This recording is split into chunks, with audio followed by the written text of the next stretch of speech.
Justice Department reporter Jake Rosen, who's also covering this for us. So Jake, the National Guard, if deployed onto the streets of Washington, D.C., cannot replace the police. They have no authority to arrest individuals or take somebody who's unhoused and move them into a homeless shelter. So what is this sort of a performative show of force for the country, or is there some real teeth? Are there teeth to this? There can be some real teeth to this, Vlad, depending on what authority President Trump does put the National Guard in. There is a way that they would not have arresting authority, and there is another way that President Trump can deploy them to have some. But in addition to that, these members of the National Guard are not always trained on civil unrest and, traffic stops and policing. The FBI, we know, is on the ground with potentially hundreds of members who are working overnight shifts to scan license plates, look out for carjackings, which, as you know, and Torian just mentioned, there's that one high-profile incident. In addition to, obviously, a congressional intern was shot and killed earlier this year. So there have been a couple very high-profile instances of crime in D.C., but as he also referenced, crime is down. But there are a couple loopholes that the Trump administration can use to further their control over D.C. President Trump, if he claims specific authority, can take over the Metropolitan Police Department here in D.C.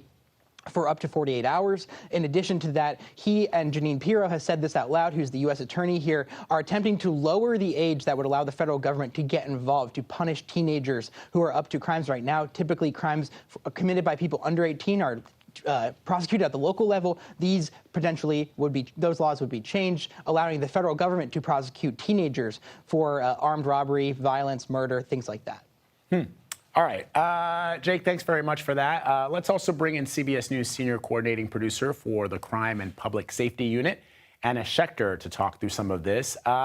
Let's talk about the statistics and what they tell us about crime in Washington, D.C., Anna, because that is what the president is using as justification for deploying these assets. That's right. Well, if we just look at the beginning of 2025, D.C. is on track to get down to pre-pandemic levels of violent crime, also the carjackings that we were just talking about. So really good news in D.C. just in the first half of 2025.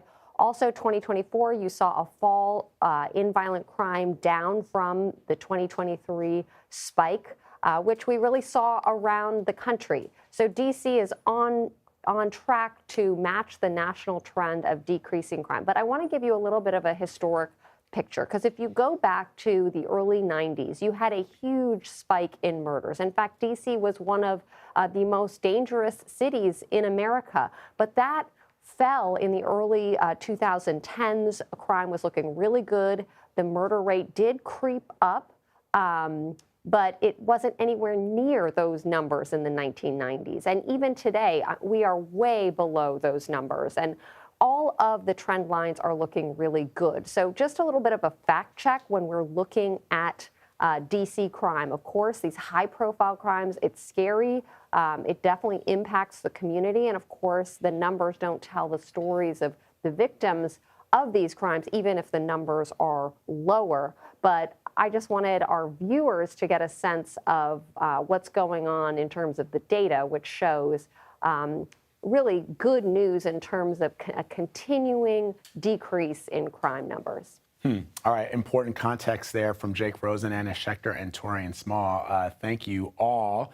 As soon, of course, as the president takes that podium in the Brady briefing room, we will bring you his comments live right here on CBS News 24/7. Meanwhile, the other big story out of the White House this week, a face-to-face meeting between the president and Russian leader Vladimir Putin. That's a live picture right now from that Brady briefing room. Of course, we're just keeping an eye on there until the president makes his appearance. But the president is set to meet with the Russian leader this week in Alaska. And at this point, we'll be meeting one-on-one without Ukrainian President Volodymyr Zelensky. For more on this, I'm joined by CBS News foreign correspondent Ramy Inocencio, who's joining me from our London newsroom. Ramy, so how are America's European and NATO partners reacting to the prospects of this face-to-face meeting with President Trump and the Russian leader Vladimir Putin? Yeah, good to see you. On one hand, they are hopeful that something can be a kind of breakthrough after meeting for the first time since Trump returned to the White House. But there is also, of course, a lot of caution, and they're trying to guide the outcome of Friday's expected meeting between the two. Right now, we know that EU foreign ministers, they're convening their own emergency meeting right now after leaders across Europe, from Germany, France, Poland, here in the UK, the EU president, re-stressing their support for Ukraine. The Ukraine really needs to be included in those talks and for the country's territorial integrity.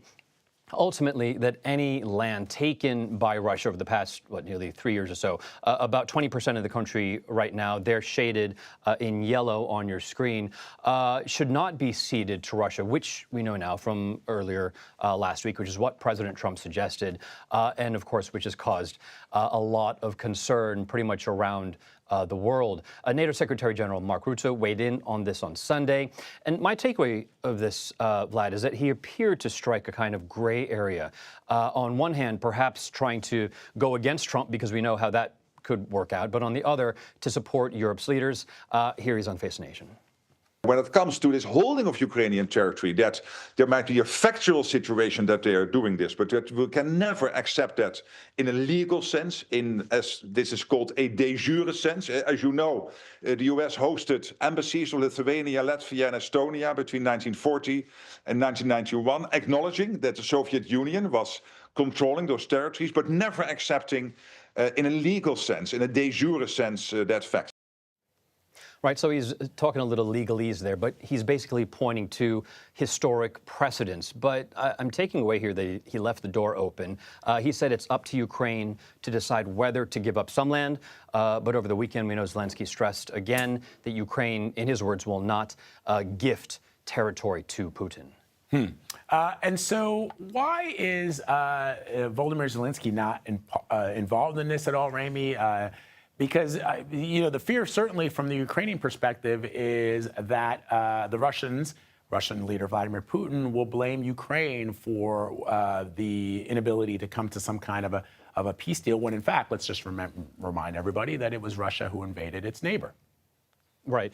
Well, first off, according to everyone official coming out from Ukraine, Vladimir Zelensky does want to be at that table in Alaska when Trump and Putin meet later this Friday. There is hope, though, that this might be some kind of concrete step towards peace. But we're also looking at this against the fact that Russia continues to keep pounding Ukraine.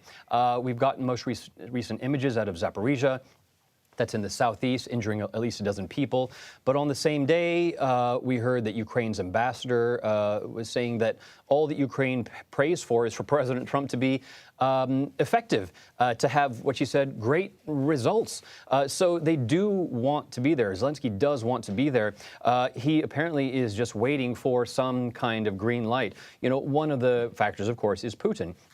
If Zelensky does appear, does then Putin say, you know what, I'm not going to be going there? Or will he actually accept this kind of trilateral summit?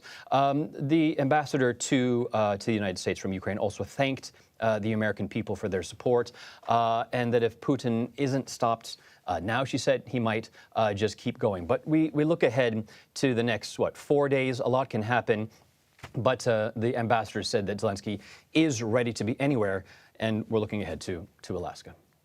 All right, Ramy Inocencio reporting for us from the UK. Ramy, thank you very much, my friend. Appreciate it. Mm-hmm. Closer to home now, people living across the Midwest are bracing for more rain today after severe storms hit half a dozen states over the weekend. The weather caused at least one death in Nebraska, and flash flooding prompted a state of emergency in Wisconsin, canceling the last day of the state fair. CBS News correspondent Tom Hansen joins us live from Milwaukee County, Wisconsin, for more on this. Tom, so what have you seen since you've arrived? Hey there, Vlad. Well, I'm standing on the banks of the Menominee River just outside of Milwaukee, and I want to give you a sense of what we are seeing. You can see that this river, which is typically a pretty calm body of water, we're told, has actually turned into these rushing rapids downstream. It's consumed parts of the riverbank. Certainly, this is the water receding from what we saw over the weekend, but just to give you some context, where I'm standing right now, some 10 to 15 feet elevated from the water level. This was underwater at the height of the floods. Now, these storms, they were powerful, they were fast moving, and they caught a lot of people off guard. There were dozens of water rescues throughout the southeast part of Wisconsin. More than 60 water rescues of those dozens happened in Milwaukee. So people were certainly caught off guard. Some people had to be rescued from homes. They had to be rescued from cars. People were trapped in the basements of buildings. A very scary situation, but an incredible feat for the first responders who acted quickly. You mentioned the state fair, which has been up and running since 1851, we are told, and it had to cancel its last day of operation. I don't know if you saw any of the videos coming out of that, but there were people wading through water the day before when these storms really struck. They were wading through water just to get off the fairgrounds. Now, as we look ahead to this week, right now it's sunny. We are expecting some light showers in the forecast today. There's the potential for rain tomorrow. Certainly something we're going to be monitoring very closely as we're here on the ground, Vlad. All right, Tom Hansen reporting for us this morning. Tom, thank you. Appreciate it. Let us bring in CBS News Philadelphia meteorologist Grant Gilmore with the first look at the national forecast. Hi, Grant. Hey, good morning, Vlad. Yeah, watching some of the same areas across the plains that could see some more flooding. In fact, some parts of the southeast down into the Sunshine State are going to be dealing with the threat for some flooding today as well. Let's zoom out. Let's get right to this map here, and let me show you what we're tracking. Coming off the weekend, I mean, just tons of rain coming down in Wisconsin. Over 11 inches in Butler, Wisconsin. This is over Saturday and Sunday. All the way down the line, St. Francis seeing about 10.5 inches of rain. Heavy rainfall back from the Midwestern states. That includes parts of southern Wisconsin, back into the south central plains, Oklahoma, northern Texas, dealing with a slight risk for some heavy and potential flooding rainfall. 82 million under the threat for that flooding today. We could see 1 to 2, maybe even 3 to 4 inches of heavy rainfall just in the matter of a 24 to 36 hour period. So that will be something to watch, especially later on this afternoon into the evening as that daytime heat gets going. And again, tomorrow, watching the Midwest and the Southeast for more heavy rainfall. Vlad, back to you. Grant, thank you very much. Breaking news out of New York. A federal judge has denied a Justice Department attempt to unseal grand jury transcripts in the case of Jeffrey Epstein's co-conspirator, Ghislaine Maxwell. Federal Judge Paul Engelmayer said that the DOJ's entire premise, unsealing the records, could lead to new information about Maxwell or Epstein's crimes, is, quote, demonstrably false. He added the release could risk unraveling the foundations of secrecy upon which the grand jury is premised. The DOJ has admitted those transcripts do not contain testimony from anyone other than members of law enforcement. We're going to bring you the latest on this story throughout the day right here on CBS News 24/7. Meanwhile, coming up, what police say may have motivated a man to open fire at the CDC headquarters in Atlanta over the weekend. You're streaming CBS News 24/7.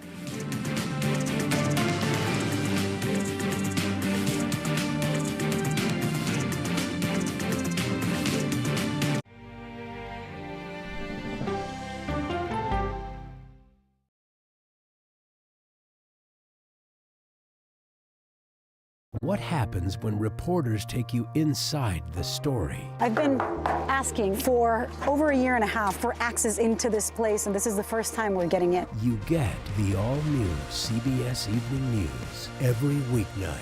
This is CBS.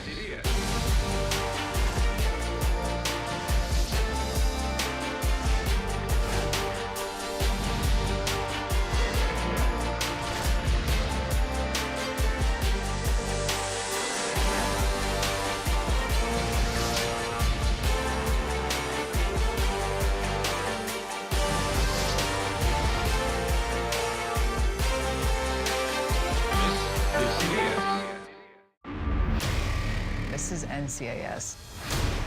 You put on that uniform, you agree to protect the person next to you, no matter what.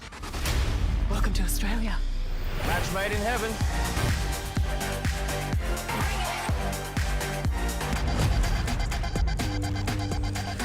Watch out! Are you hungry? Shout you a crock burger. NCIS Sydney. All episodes now streaming on Paramount Plus. Returns CBS Fall.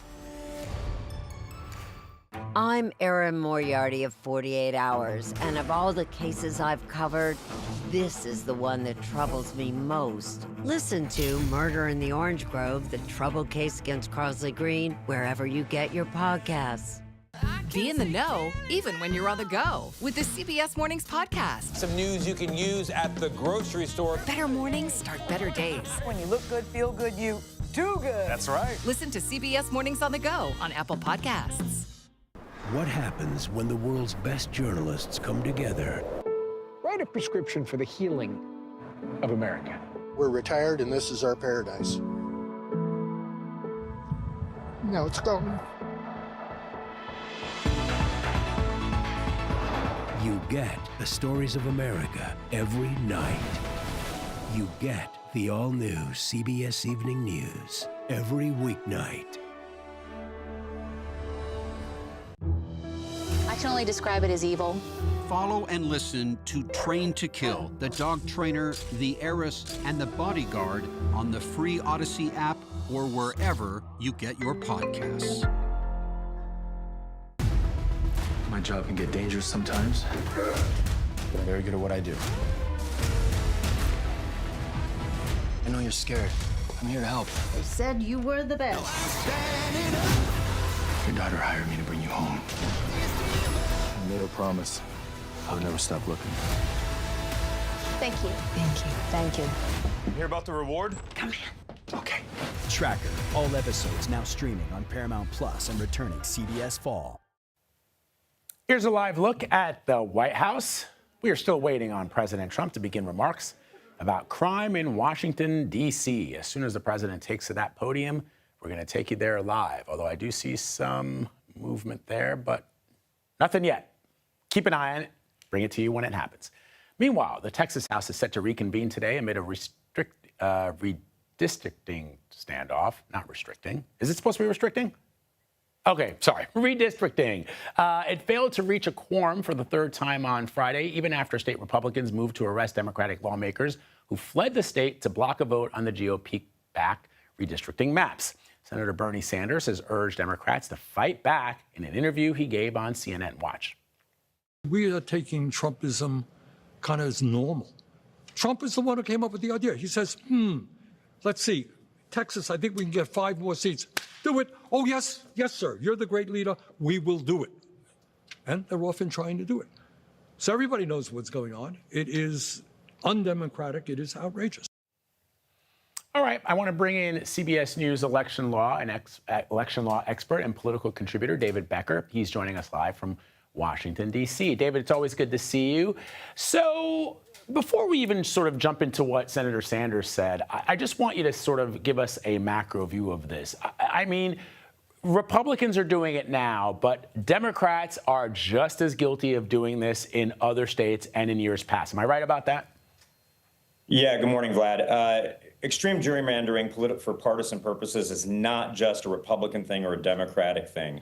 It's been done by both parties for a long time, and the Supreme Court has expressed concern about it, but said they can't do anything about it. What's different here is that mid-decade voluntary redistricting of the kind Texas is doing is extremely rare. Really, the only other time in recent memory was Texas doing this about 2 decades before. We should remember how we got here. Texas, the Texas Republican legislature, wrote and drew these maps at the beginning of the decade. And these are maps they themselves drew, and they are doing this for partisan purposes to gain partisan advantage in a very narrowly divided House. And now Democratic states are thinking of playing tit for tat with that and trying to net out the number of seats they need to perhaps take control of the House. And in the middle of all of this, the voters, who might not know which district they're in, who might not know who their representative is this next time around. And it's going to be very difficult to navigate this if we start moving from once every 10 years to once every 2 years, trying to gain that narrow advantage. Yeah, so game this out for me.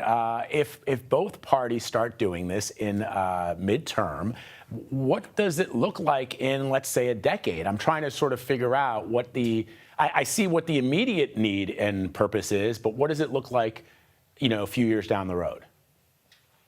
Well, I think what it looks like is we go from once a decade going through this enormous amount of work. It's not just drawing the lines, it's the election officials having to re-precinct, draw new precinct boundaries, to code voters for receiving a particular kind of ballot, finding new polling places as a result of the new lines. That was a lot of work, but it was manageable once every 10 years. Now we're looking at possibly doing it once every 2 years to get 1 or 2 seats advantage in a very narrowly divided House.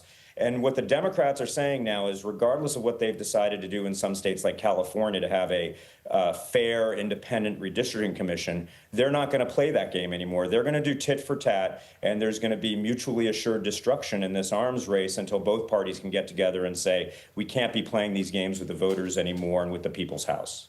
So, David, finally, Senator Sanders is not a Democrat or a Republican. He's an independent. So he calls this undemocratic. What do you think?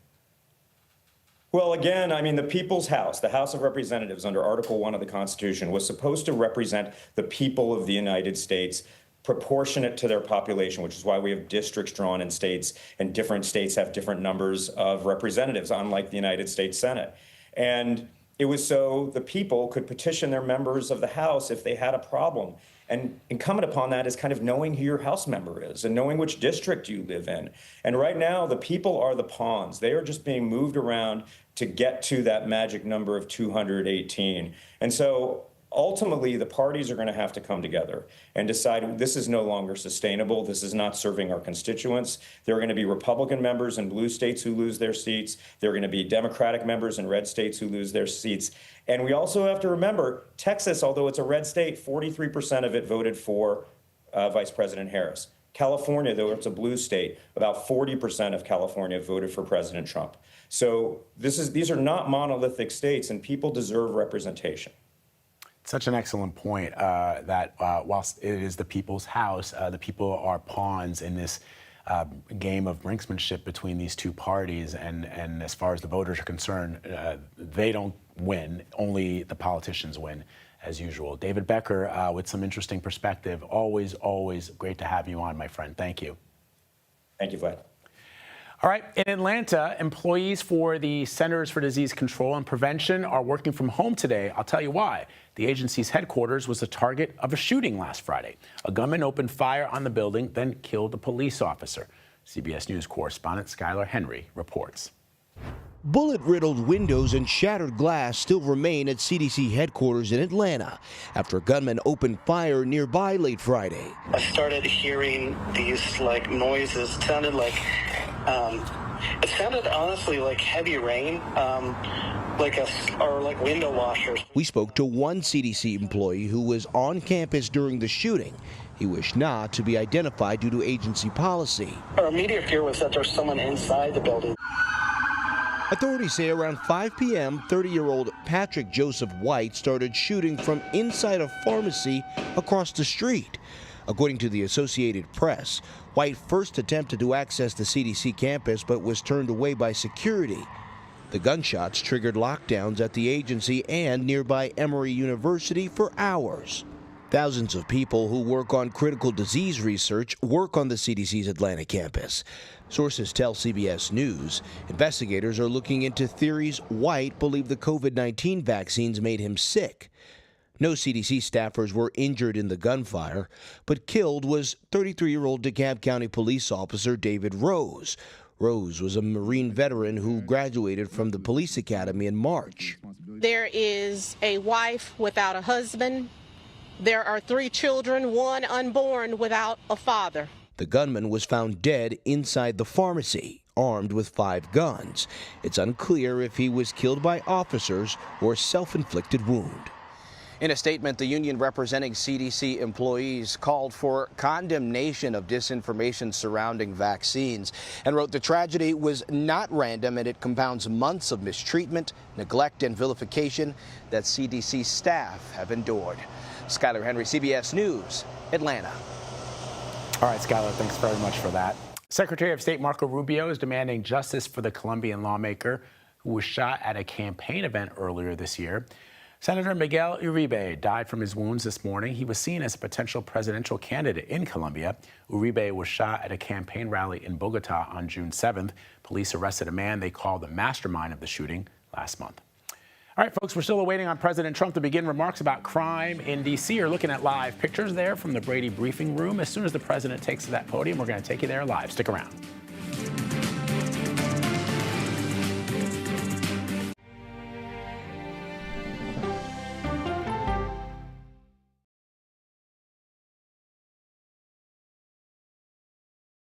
What happens when you get conversation over conflict? I think they've taught me to have grace and compassion. When we follow the human side of the headline. I'm not asking that we ignore disability, rather that we do not ignore ability. When news takes you where the story happens. We've just crossed into Lebanon. When the world's best journalists come together to cover your world, you get the all-new CBS Evening News every weeknight. It's the most popular F word in Washington, fraud. Is it true that the Social Security number of just about every single American is available for sale on the dark web? An eye-opening 60 Minutes report. That's chilling. It's time for 60 Minutes. Your life is still a mystery. When your gut tells you something fishy's going on, there's almost always a 4-day-old carp lying around somewhere. Finishing this is the only thing that's important to me. Either way, the truth is coming out. Heading home? Who the hell are you, Madeline Matlock? Matlock. All episodes now streaming on Paramount Plus and returning CBS Fall. Sunday morning, we hail a driverless taxi, plus billionaire Barry Diller's revealing new memoir, and when trash becomes art, this Sunday morning.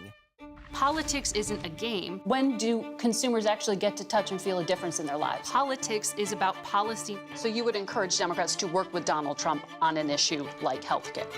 I'm a voracious consumer of information, and I'm impatient. I don't like to be spun. Do you know if there are active terror cells in the United States right now? To be moderator of Face the Nation means bringing the most powerful stakeholders to the table to become better informed.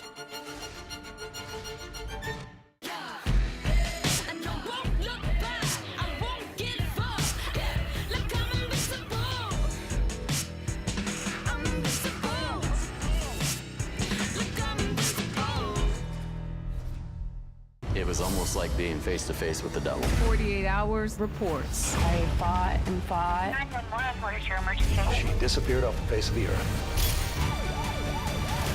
Stream 48 hours, 24/7. Elspeth!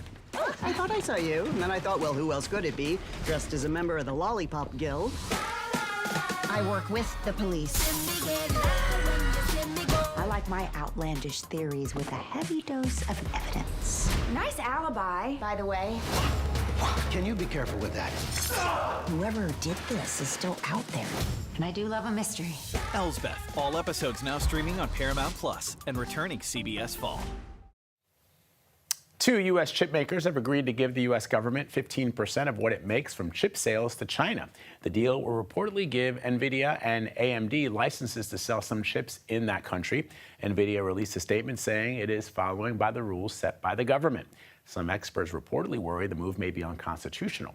Let's bring in CBS News Money Watch correspondent Kelly O'Grady. Good to see you. Hey. So, yeah, what's the significance of this new deal? And help me break down, is it unconstitutional or is it the law set by that government? So the way that I would look at this is it's significant for both parties here. This is significant for the U.S. government to get a piece of a revenue stream that is quite large. If you look back at what NVIDIA made from its chip sales to China in 2024, we're talking billions of dollars. So it's not nothing, and we do know that the government is trying to pay down its massive debt. In terms of what this means for NVIDIA and AMD, though, they were concerned that they weren't going to be able to sell into the Chinese market whatsoever. And that is a huge revenue stream for them. They created these specific chips to work with the existing export controls. They're not the most sophisticated types of chips that they sell. It's sort of a lesser version that the Biden administration said, okay, yes, you can sell those into China. But then the Trump administration called that all into question and said, you're going to have export licenses. So the fact that NVIDIA gets access, AMD gets access, the stock in NVIDIA is up 0.36% right now. It's good news for them. I think the bigger question, though, is the national security element. A lot of bipartisan support has been to keep these types of chips away from China. All right, so that's NVIDIA, that's AMD. Let's talk about some key inflation numbers that are coming out this week. I note that the president went on an attack of Paul Krugman, the Nobel Prize-winning economist, former New York Times columnist. Look, as you know, when I worked on the street, I wasn't an analyst, I wasn't an economist, I was a deal guy, made deals. So I leave all the number crunching to guys and women like you. So what's going on here with the attacks on economists who say that these tariffs are going to lead to higher prices, and what will this inflation data show us? So this is really where we haven't seen a massive spike in inflation. That's really what the president, whether it's Krugman or others, has been saying. You know, you're beating this drum. We haven't seen it yet. But we also know that a lot of companies bought items ahead of the deadline. We also know from earnings that companies have said, well, I'm absorbing a lot of this tariff costs because I don't want to pass it on to consumers yet because I still want them coming in the door. And we know that they're not going to be able to do that for forever. So where we're expecting the inflation spike, if it comes, would be the next 3 to 6 months. Now, with this inflation data tomorrow, we expect it to tick up a little bit. We're getting closer and closer to 3% annual inflation. It's not 9% like it was. But if it tips into 3 and the Fed's target is 2, will that necessitate an interest rate move? Well, but then you have the labor data that has been really weak. And that's sort of the big concern that people have, that if you have inflation going up and the labor market weakening, it's what we call stagflation. And then the Fed really is in a hot spot in terms of, do they hike rates, do they lower rates, or do they just do nothing? That's not a place you want to be. Brains. Deals. That's how you make money. Things happen on Wall Street. Exactly. Kelly, always good to have you. Thank you very much. All right, let's talk about Paramount, which announced today that it will be the new home of the Ultimate Fighting Championships, known as UFC. The parent company of CBS News announced a 7-year agreement with the TKO Group with a price tag of $7.7 billion. It gives Paramount exclusive distribution rights to the UFC's full slate of 13 marquee events and 30 fight nights on Paramount+. The deal begins in 2026 and will also include select events to be simulcast on CBS. It shifts UFC away from its existing pay-per-view model, which Paramount and TKO say will increase its reach to consumers nationwide. All right. In the Middle East now, Israeli Prime Minister Benjamin Netanyahu thanked President Trump for his support during a phone call between the two leaders yesterday. This all comes as international pressure mounts on Israel's government over the situation in Gaza. Australia just became the very latest country to announce it will recognize a Palestinian state. Now, you've seen this happen over the last couple of weeks with France and the UK, and now Australia, among others. Over the weekend, Netanyahu defended his country's planned military offensive into Gaza City. CBS News senior foreign correspondent Deborah Patta was at a news conference and actually has more on this. At a rare media conference with the foreign press over the weekend, I asked Prime Minister Netanyahu why he had not allowed foreign journalists into Gaza to report independently from the ground. The Israeli leader said a few days ago he directed the military to bring in foreign media, but it is unclear if this means they will still only be allowed in under Israeli military control embedded with the IDF. For 22 months, the burden of documenting the war has fallen on Palestinian journalists inside Gaza.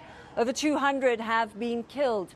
Just hours after that media briefing, an Al Jazeera crew, including correspondent Anas al-Sharif, was targeted in an Israeli strike in Gaza City. The IDF claims Sharif was the head of a Hamas cell. But just over 2 weeks ago, the New York-based Committee to Protect Journalists said they were gravely worried for his safety. They believed Sharif was the target of an Israeli military smear campaign based on unsubstantiated allegations. Sharif had told the CPJ he feared he was being set up for assassination.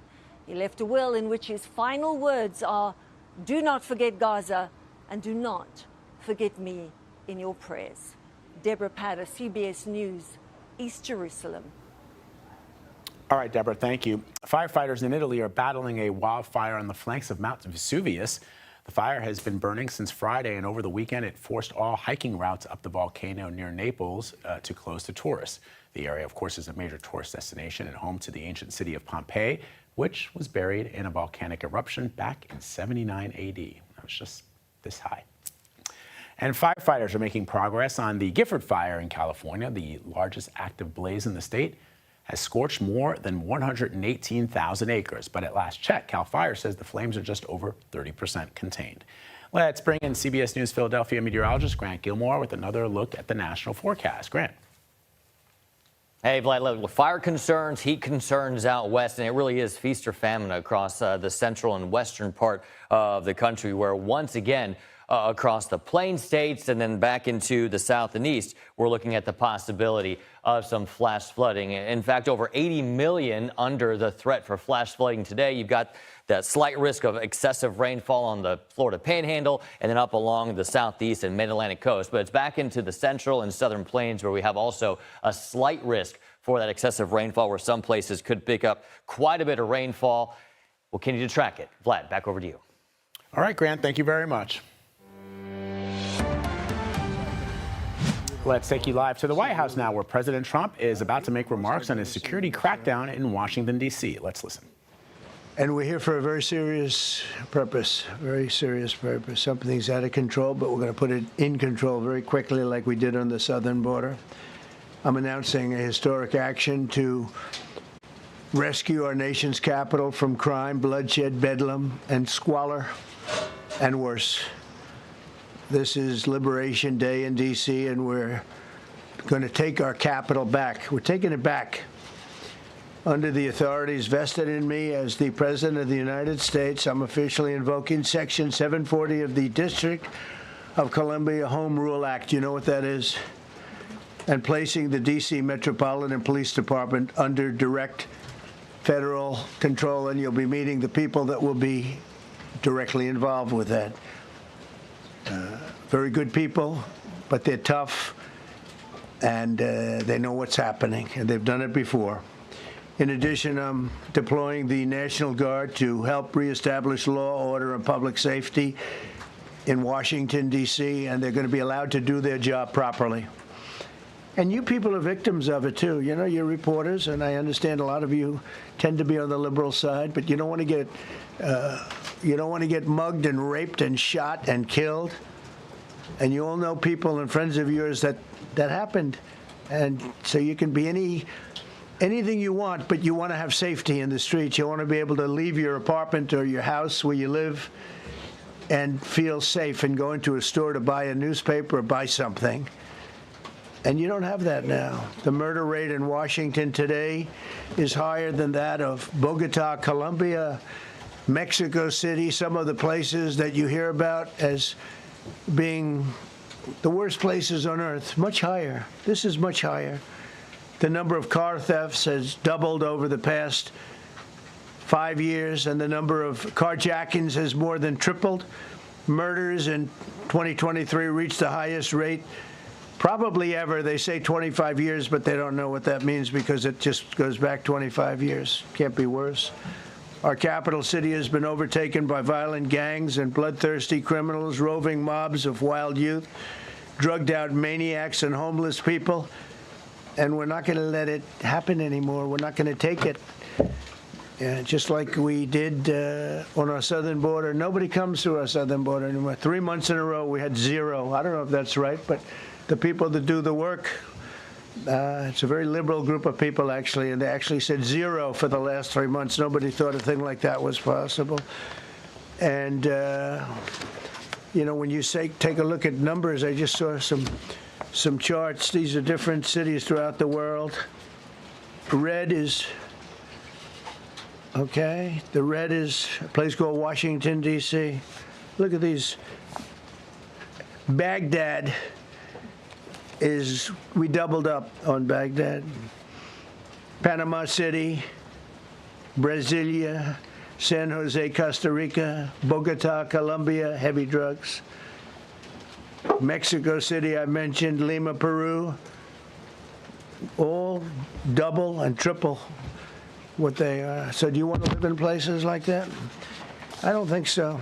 I don't think so. And I think the people in this room, if you wrote correctly, you'd see, look at the kind of numbers we have. D.C., 41 per 100,000, number one that we can find anywhere in the world. Other cities are pretty bad, but they're not as bad as that. That where you want to live? The reporters of the world? Juvenile offenders and crimes against persons, as they say. It's getting worse. Not getting better, it's getting worse. And we had a recent indication. There was a story about a man who was just left. He quit because he was asked to do phony numbers on crime. And we're going to look into that. I think Pam is going to be looking into that. But he was asked by the city, I guess, that we don't want to show the real numbers. Let me do numbers so it looks like it's going down. Not going down. And under Biden, it was a disaster. And nobody did anything about it. We're going to do things about it like you wouldn't believe. Every American has a constitutional right to be able to access and petition their government in safety, and countless federal officials and employees likewise have the right to carry out their jobs in peace without being shot. As you know, I lost a very good person a while ago, was shot waiting for his wife. He was in the car. They robbed his car. They shot him. They killed him like it was nothing to it. She was walking to the car. It's a horror show. This issue directly impacts the functioning of the federal government and is a threat to America, really. It's a threat to our country. We have other cities also that are bad, very bad. You look at Chicago, how bad it is. You look at Los Angeles, how bad it is. We have other cities that are very bad. New York has a problem. And then you have, of course, Baltimore and Oakland. We don't even mention that anymore. They're so far gone. We're not going to let it happen. We're not going to lose our cities over this. And this will go further. We're starting very strongly with D.C., and we're going to clean it up real quick, very quickly, as they say. Days ago, a former member of the DOJ staff was savagely beaten by a band of roving thugs after defending a young woman from an attempted carjacking. He was left dripping in blood. He thought he was dead, with a broken nose and concussion. Can't believe that he's alive. He can't believe it. In June, a 21-year-old congressional intern was tragically killed after being hit by a stray bullet in a drive-by shooting. A former Trump administration official named Mike Gill, fantastic person, was murdered last year in cold blood in a carjacking blocks away from the White House. We all knew him. Great person. Waiting for his wife as she was walking to the car. A Democrat congressman was also carjacked at gunpoint not far from the Capitol. And in 2023, an aide to Senator Rand Paul was stabbed in the chest and head by a demented lunatic as he walked down the street, just absolutely for no reason. Horrifically, last July 4th weekend, a 3-year-old girl was shot in the head and killed while sitting in a car near the Capitol. It's becoming a situation of complete and total lawlessness. And we're getting rid of the slums, too. We have slums here. We're getting rid of them. I know it's not politically correct. You'll say, oh, so terrible. No, we're getting rid of the slums where they live. Caravans of mass youth rampage through city streets at all times of the day. There are ATVs, motorbikes. They travel pretty well.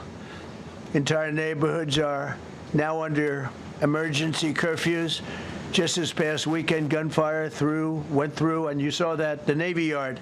I saw it this morning. They saw that they fought back against law. See, they fight back until you knock the hell out of them, because it's the only language they understand. But they fought back against law enforcement last night. And they're not going to be fighting back long, because I've instructed them and told them whatever happens, you know, they love to spit in the face of the police. As the police are standing up there in uniform, they're standing and they're screaming at them an inch away from their face. And then they start spitting in their face. And I said, you tell them, you spit and we hit, and they can hit real hard.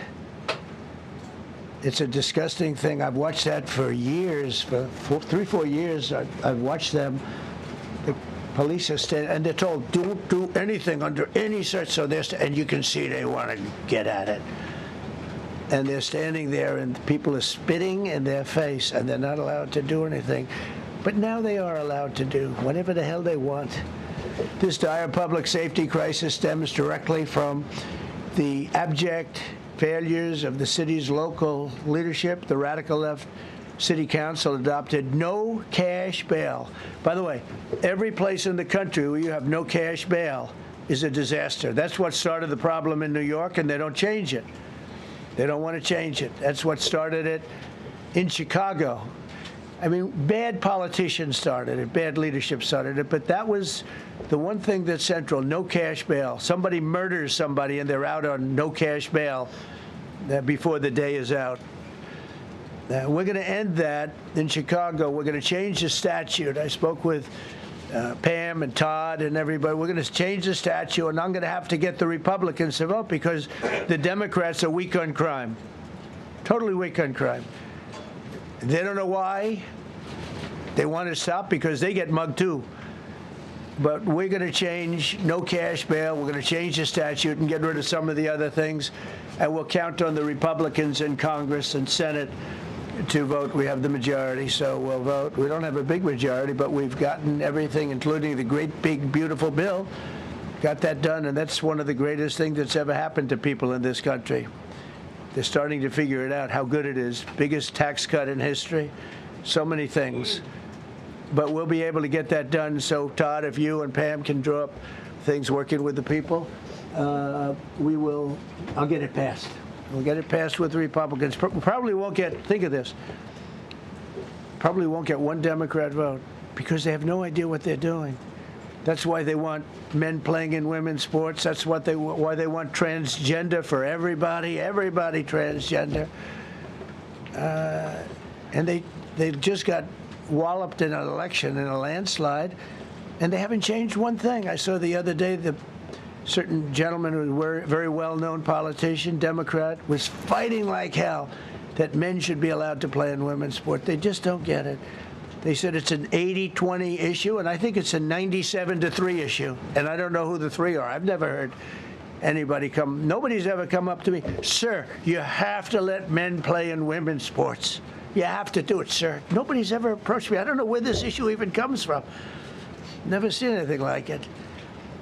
But they turned our nation's capital into a sanctuary jurisdiction. That's the other thing. We have to get rid of sanctuary cities as quickly as possible. We're going to do it, too. We have to.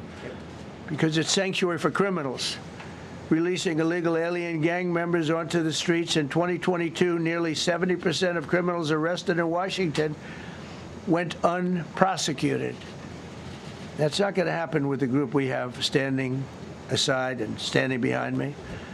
And at the Metropolitan Police Department, it's now reached a small number relatively compared to what it was, but it's thousands of people. You know, we have thousands of police. I was told today, sir, they want more police. I heard a number, 3,500 police. That's a lot of police. 3,500. I thought they were going to say we only have 30 policemen or women. He said we have 3,500. We need more. You don't need more. That's so many. I never heard. That's like an army. How could you need more than 3,000? It just happened 2 minutes ago. Sir, they've requested more police. Oh, what do they have? About 3,500. I said, 3,500? This is not a big area. It's ridiculous. What you need is rules and regulations, and you need the right people to implement them. And we have the right people here, that I can tell you. Look at the border. Biden said there's nothing you can do. Kamala was the border czar. She never called one of the Border Patrol agents who are great. ICE is great. Never spoke to anybody. Never went there. But she was the border czar. And everybody said it was impossible to fix. I fixed it in 3 months. No, really. I fixed it the first week, but really fixed it over the last couple of months. And I mean, literally to a point where, as I said, 0 illegals entering our country. in the last 90 days. Pretty amazing. It's time for dramatic action. We're going to do the same thing over here. It's going to be a very safe city very soon. We're not looking to just take years, because a lot of people die in years. And we've got incredible people in this country, except we have to allow them to do their job. And that we will deliver like nobody's ever delivered before. I actually think it's easy. You know, if you're competent, it's easy. If you're incompetent, it's impossible.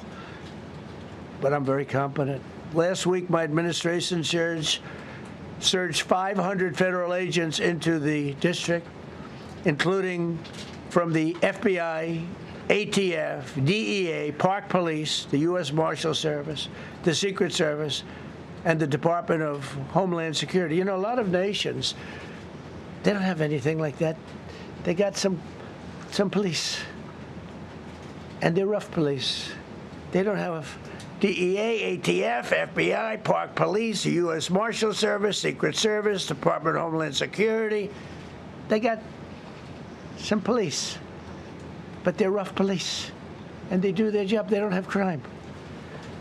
We're not going to have crime either. They made dozens of arrests, and that's what starts to happen. Again, cashless bail. Watch what we do with that. Today, we're formally declaring a public safety emergency. This is an emergency. This is a tragic emergency. And it's embarrassing for me to be up here. You know, I'm going to see Putin. I'm going to Russia on Friday. I don't like being up here talking about how unsafe and how dirty and disgusting this once beautiful capital was, with graffiti all over the walls. It's another part of it, by the way, because we're talking about safety, but we're also talking about beautification. We have the most beautiful, potentially, capital in the world. We always had. But people come from Iowa, they come from Indiana, they come and then they get mugged. Not going to happen. Keep coming, because by the time you get your trip set, it's going to be safe again, and it's going to be clean very quickly. We're going to replace the medians that are falling down all over the roads. We're going to replace the potholes. We're going to put a nice new coat of asphalt over the top. No, we don't have to rip the road out and spend 7 years building a new road because they cut everything. Because some designers said, well, we need a 1/4 of an inch more turn for safety reasons. No, we're going to do it right. We're going to get it done quickly. So today we're declaring public safety emergency in the District of Columbia, and Attorney General Pam Bondi, who's fantastic, is taking command of the Metropolitan Police Department as of this moment. And I'll be making the appropriate notifications to Congress and to the mayor, our new DEA administrator, who's one of the top in the country. He better be Terry. If you're not, I'm going to get rid of you so fast. Terry Cole. Terry, thanks. Very good. We just got him, most highly recommended person. And you'll be designated as the interim federal commissioner of the Metropolitan Police Department. Okay? And you run them tough. They're good. You have a lot of good people. And you have people that shouldn't be there. You also have people that shouldn't be there. They got in there because of woke. But you have a lot of great police. And those people are the ones that want to help you. This city will no longer be a sanctuary for illegal alien criminals. We will have full, seamless, integrated cooperation at all levels of law enforcement, and we'll deploy officers across the district with an overwhelming presence. You'll have more police, and you'll be so happy because you'll be safe. When you walk down the street, you're going to see police, or you're going to see FBI agents. We're going to have a lot of agents on the street. And you're going to have a lot of essentially military, and we will bring in the military if it's needed. By the way, we're going to have National Guard, but Pete Hegseth will tell you about it. We will bring in the military if needed. People say, "Oh, that's so terrible." He's going to bring in. It's been used many times over the years. I don't think we'll need it. I think we've got so many great people, including the people that are in the police department with proper leadership. They'll immediately begin massive enforcement operations targeting known gangs, drug dealers, and criminal networks to get them the hell off the street, maybe get them out of the country, because a lot of them came into our country illegally. They shouldn't have been allowed in. They come from Venezuela. They come from all over the world. We're going to get them the hell out. They won't be here long. But some of these people, a lot of them, are homegrown criminals. And these are bad people. These are rough people. And this is just a list of some of the people that were given to me today that were criminals removed from the D.C. streets this weekend. They were rough and tough. But we're rougher and tougher. Look at these people here. Nothing, you know. They're not going to be your local school teacher. Look at this guy. He has killed people numerous times. They're not going to be an asset. They will never be an asset to society. I don't care. I know we all want to say, oh, they're going to be rehabbed. It's not going to be rehabbed. I'm going to ask Doug Burgum to come up and say a couple of words because he's in charge, as you know. He's Interior, but he's in charge of the U.S. Park Police. And I've heard so many great things about the Park Police. They're proud of it. They've been there for a long time. Their families oftentimes grow into the roles. They love the country. They love this area. So, Doug, could you say a few words, please? Thank you, Mr. President. On behalf of the U.S. Park Police, this is the oldest federal police force in the nation. They were formed in 1791 by none other than President George Washington. They've got the awesome responsibility of protecting our nation's most sacred monuments. In the National Mall, Washington Monument, Jefferson Memorial, Lincoln Memorial, Statue of Liberty, and out west, the Presidio and the Golden Gate area. These folks have tens of millions of visitors a year, the kind of people that President Trump's talking about that come from around the country and around the world to see our sacred and learn about our history and our sacred monuments. They've been doing a fantastic job, but they are so pleased, the rank and file, that President Trump is now allowing them to enforce the law. As those of you that live in the city may know, that the circles and the triangle parks that are spread throughout D.C. are actually federal park property. So the U.S. Park Police also have responsibility for that. These became littered with homeless camps under the Biden administration. All of you saw that. Since President Trump's executive order on March 27th, making D.C. safe and beautiful again, the U.S. Park Police have removed over 70 homeless camps. And President Trump also talked about beautification. They're stopping and enforcing the laws against graffiti on our monuments. They've removed over 80 specific attacks against our history with graffiti on our monuments. So they continue to do a great job, whether it's in their vehicles, on foot, or on the mounted police that you see around the National Mall. And President Trump, they thank you. The rank and file is so happy to be enforcing the law again. Thank you for your leadership, and they're excited about the announcement you're making today. Thank you. Very good. Great job you're doing. Thank you very much. Pete, could you say something about the military, if you would? Well, Mr. President, it's an honor to be here. And at your direction this morning, we've mobilized the D.C. National Guard. It'll be operationalized by the Secretary of the Army, Dan Driscoll, through the D.C. Guard. You will see them flowing into the streets of Washington in the coming week. At your direction as well, sir, there are other units we are prepared to bring in. Other National Guard units, other specialized units. They will be strong, they will be tough, and they will stand with their law enforcement partners. This is nothing new for DOD. As the President noted, at the border, we've got 10,000 troops down there who've been operating in defense cooperation areas, defense zones, where there's zero illegal crossings because of troops on strikers scanning the border. We've been protecting other people's borders for 20 years. It's about time we protect our own, and we're working with ICE and CBP. In Los Angeles, we did the same thing. Working with the California National Guard, working with ICE officers. ICE officers deserve to do their job and not be attacked. We will work alongside all D.C. police and federal law enforcement to ensure this city is safe, this city is beautiful.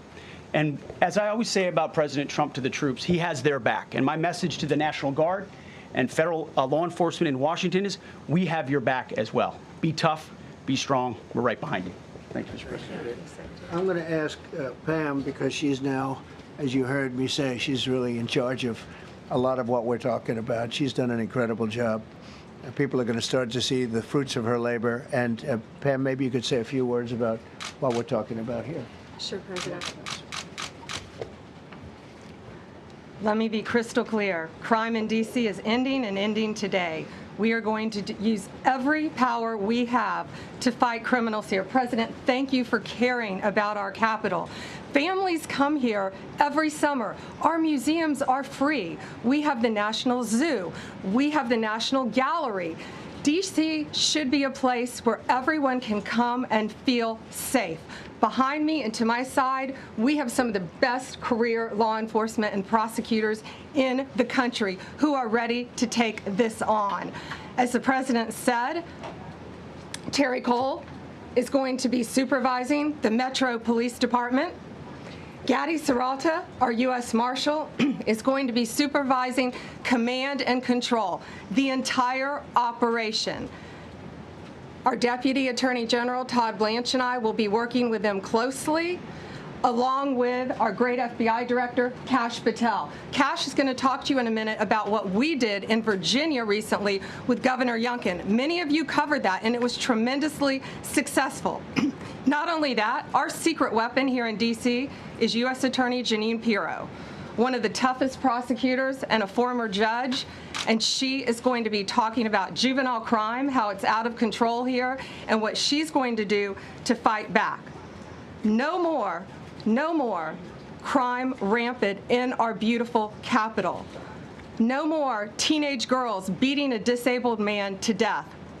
No more of that. No more drive-bys. We're going to do everything we can. And working with the ATF Director Driscoll and Commander of the Army, we're going to all work together. That's what we all do in this room. We work together. We fight. Do not underestimate one person in this room. We're going to make D.C. beautiful. We're going to make D.C. safe again.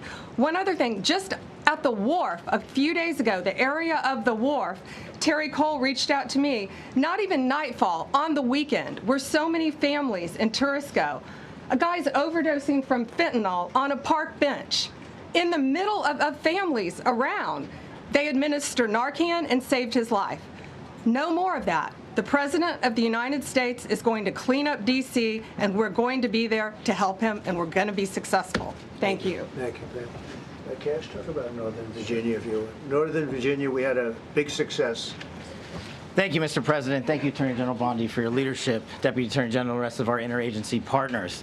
Mr. President, the following is what happens when you let good cops be cops, and I just want to highlight that before I get into Northern Virginia. This year alone, under President Trump's administration, we've had over 4,000 child victims identified and found. That's a 33% increase from the same time period last year. 33% increase. We've had a seizure of 1,500 kilograms of fentanyl up to this date. That is a 25% increase since the same time period last year. And just to put it in perspective, 1,500 kilograms of fentanyl is enough to kill 115 million Americans. 115 million Americans.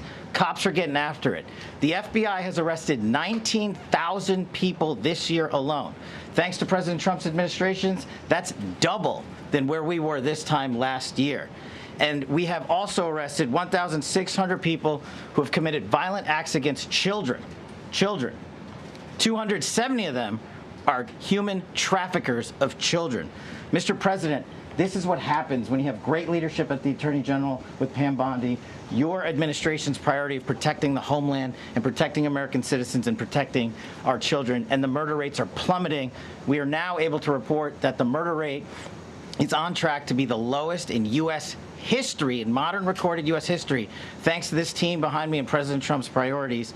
And how do we do it? And what are we going to bring to D.C.? What we did in Northern Virginia, thanks to Terry Cole and Governor Youngkin and the team, we stood up a task force out in my Northern Virginia field office, and we said, let's let good cops be cops, let's get them the intelligence and what they need, and let's get the red tape out of their way, and let's get DOJ partnered up with us to bring great prosecutions, and that's exactly what we did. In 1 month, we arrested 545 violent felons.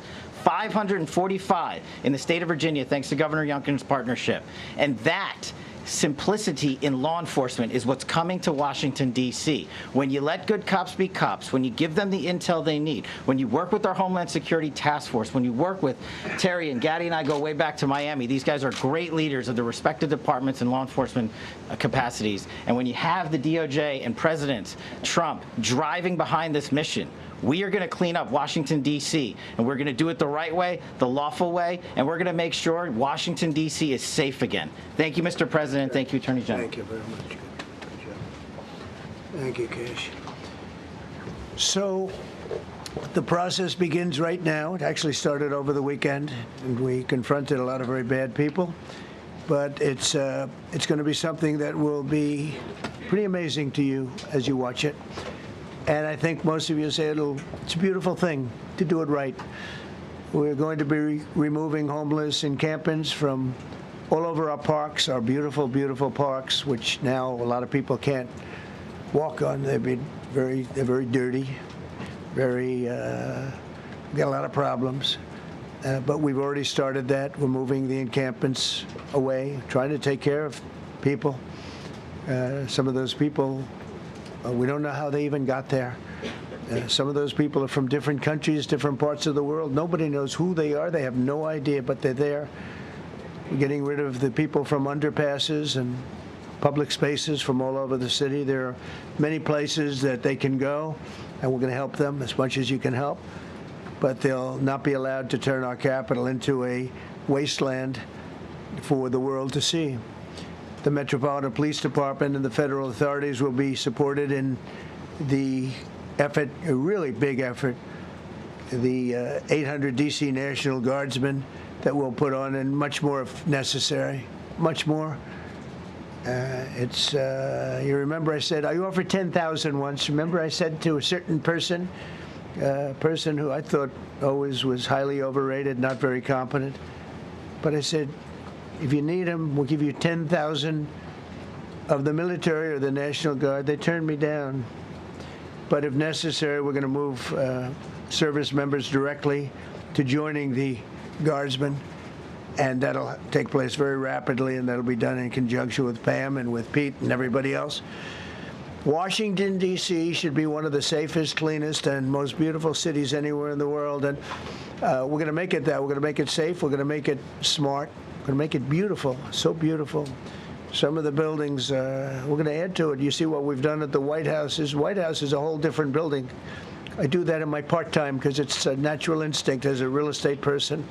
I was very good at that, and I was very good at fixing things up. I like fixing things up. You see what's happening. The marble floors are being reinstalled, renovated, fixed. The whole place is becoming very beautiful. We're going to be adding a magnificent ballroom, most beautiful ballroom, I think, anywhere. We need it. I would have certainly loved to have had it today. I think we would have filled it up. A lot of you are standing outside, can't get in this room. I have never seen the room like this, which tells me that you want to talk about, I mean, this was a D.C. news conference. It tells me that you want to talk about crime in D.C. and beautification of D.C., but I'm going to put that's easy. And I think, frankly, fixing the crime with the pros, fixing the crime is easy, too. A person who I've known for a long time, and she's been incredible. She was a fantastic, one of the best ever district attorneys in New York. She was in Westchester, and she became a judge, very successful judge. And then she went into showbiz because she was such a good DA and such a good judge, tough judge, but fair, always fair. Nobody ever complained about that, but she was tough. And because of that and her reputation, she went into showbiz. So a lot of people don't, they think of Janine as showbiz. Actually, showbiz was not her thing. And she did great. She was on, along with a couple of other of my friends, on the #1 show. And she did great. But this is what she loves doing. This is really her baby. What she's going to do is going to be incredible. And I'd like to speak for just a few seconds on what she has in mind, what she wants to do. We're going to be appointing some judges. We have some open spots, and we're going to take people, because the judges are letting killers out. They're just saying, go, that's okay, don't worry about it. So we're putting some Pam recommended, Todd recommended, some judges that are great. Janine recommended. Janine's given me 3 great candidates already. We have about 10 open spots, and we could probably create some more. We need them. Janine, would you say a few words, please? Thank you very much, Mr. President, and thank you, Madam Attorney General. And you have been listening to President Donald Trump there, along with Attorney General Pam Bondi and Defense Secretary Pete Hegseth. He is announcing the federal government taking over the D.C. Police Department in hopes of ending and stopping crime in the city. We should note, though, on the backdrop of all of this, new crime numbers have come out that show that crime is down in the D.C. area. But again, the president announcing this because he says crime is taking over the city. Right now, we can hear Janine Piro speaking, so let's listen into what she's saying. And I'm not going to stand here and go over and over the cases. But what I can tell you is this. I see too much violent crime being committed by young punks who think that they can get together in gangs and crews and beat the hell out of you or anyone else. They don't care where they are. They can be in DuPont Circle, but they know that we can't touch them. Why? Because the laws are weak. I can't touch you if you're 14, 15, 16, 17 years old and you have a gun. I convict someone of shooting another person with an illegal gun on a public bus in the chest, intent to kill. I convict him. And you know what the judge gives him? Probation. Says you should go to college. We need to go after the D.C. Council and their absurd laws. We need to get rid of this concept of, no cash bail.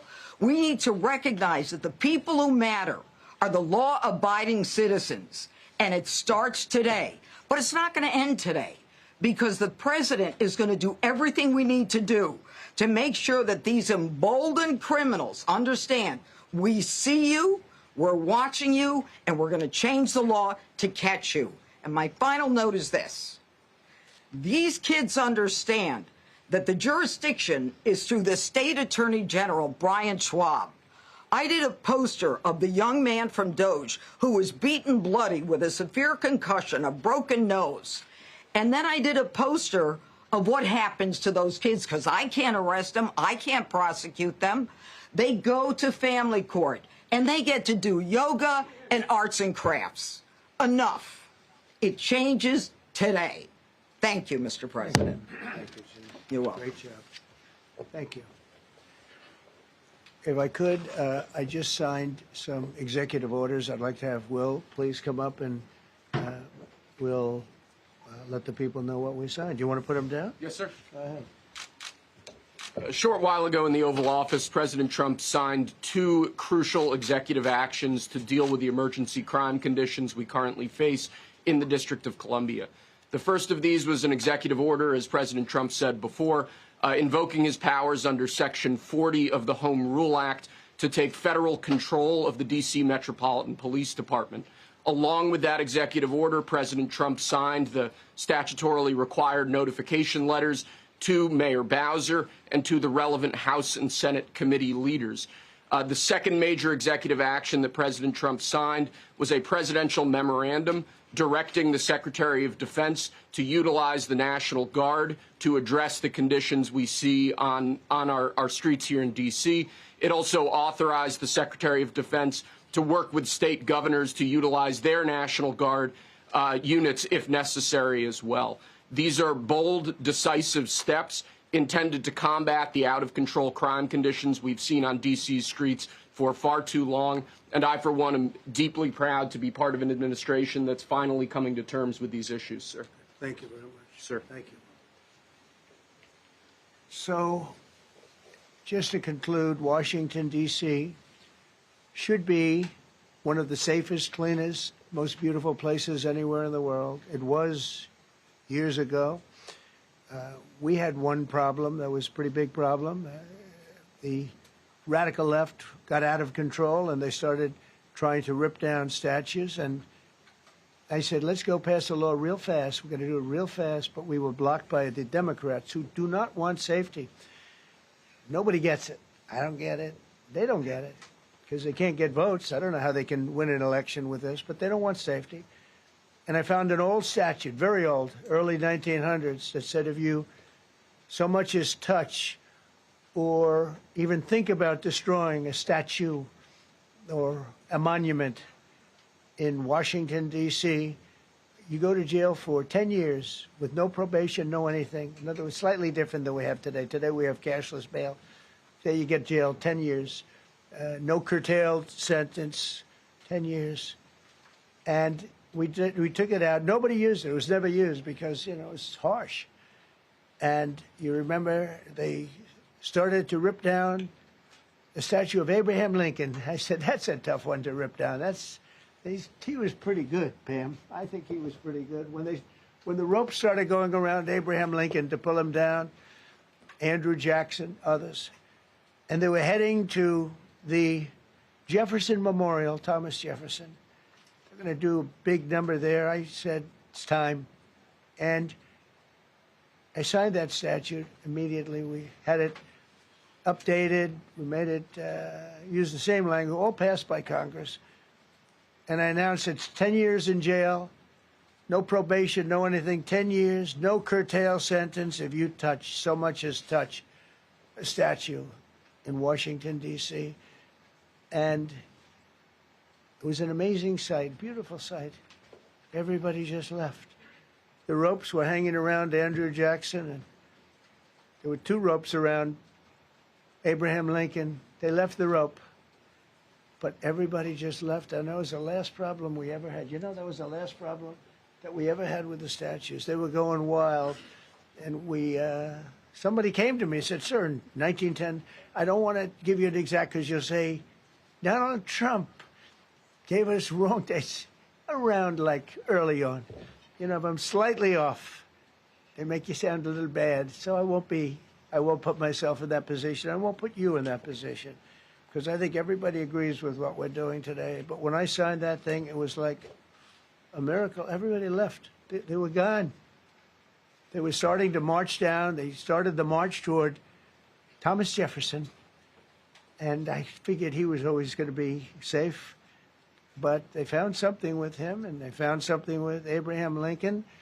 And even in the name George Washington in California, numerous places changed the name of George Washington High School and various other places. They took George Washington's name. This was a sick, woke culture that I think we've largely ended. And a lot of those people that were woke are now turning out to be the opposite. I won't go so far as to say MAGA. It's a very special category.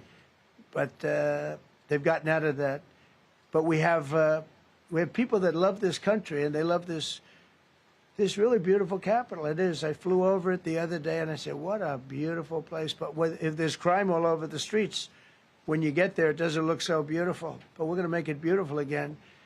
We're going to fix it with crime, and we're going to also, as we're doing that, we're going to start doing things that we know how to do, that I know how to do better than anybody, I guess, because of my experience from previous life.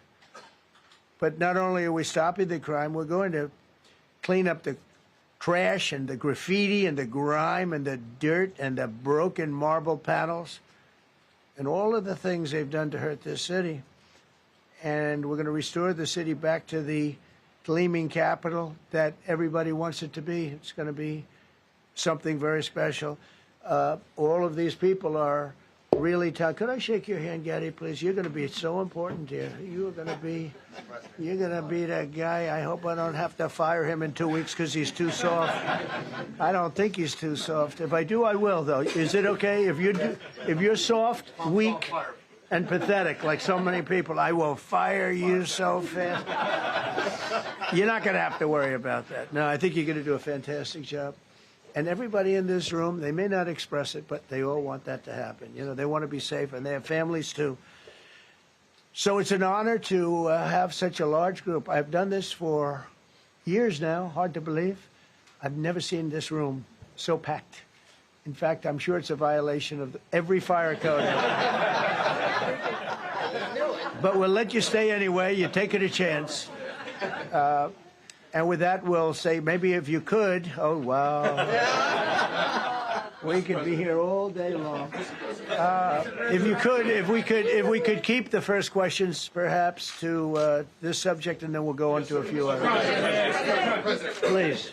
Mr. President, thank you so much. Can you talk about how personal of an issue this is? We talked about flying over the Washington Monument and seeing the pride of what D.C. is, and do you believe that the status of the city, the cleanliness, the way that crime is low, is a direct reflection on how the country is run? Yeah, I do. I think the Capitol, look, everyone comes here. They're all coming. All the leaders, they're all wanting to come. And I say it, I've said it again, but I'm really just quoting other leaders from NATO, from the Middle East, King of Saudi Arabia, Qatar, UAE, I was over there. We brought back $5.1 trillion of investment into our country. But I was, a month and a half ago, I was at NATO. We had a great thing. They agreed to put up 5% instead of 2%. 2% they didn't pay, 5% is already paid. We had a great meeting, and they all said the same thing. They said our country was dead. They thought our country was gone. 1 year ago, they said your country was dead. And now you have the hottest country anywhere in the world. We do. We have the hottest country in the world right now. The tariffs have helped. It's given us not only the money, it's billions, trillions of dollars of money, but it gives us great power over enemies. We solved 5 wars with Pakistan and India. We just solved one. Azerbaijan and, as you know, and Armenia. A war was raging for 37 years. And the 2 leaders got up and they said, we never thought this would be solved. Russia tried to solve it. They all tried to solve it. It was a very tough situation, but we got it done and got it done. And I said to the 2 men, I said, are you guys friends? And they had a hard time. You know, they've been killing each other for 37 years, right? One was there 5 years, one was there for 22 years. He said, my whole life I've been fighting this war, and you got it solved. But we did many of those. We did in the Congo and Rwanda. That's been going on for 30 years. 8 to 9 million people killed that they know of, but it was raging, and we got that solved. We got a lot of them done. It's a great honor.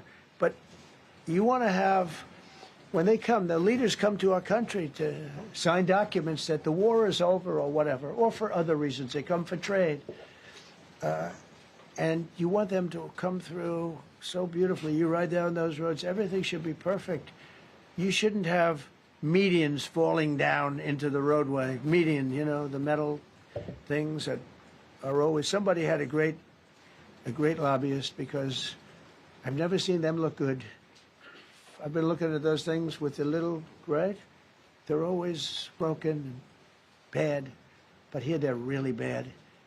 And we're going to either put new or fix it. And it's not expensive. It's not really expensive. And we're going to fix our roads a little bit. We're going to clean up our sidewalks. You have countries where every Saturday the people go out and they wash their sidewalks in front of their stores or their houses. They scrub their sidewalks. So we aren't quite at that level yet. I don't think, Gaddy, we're not quite there yet, but maybe we will. They go out and they scrub. I think it's so beautiful to hear that and to see those stories. But we're going to make it clean. But just to finish with your question, it's a very, very strong reflection of our country.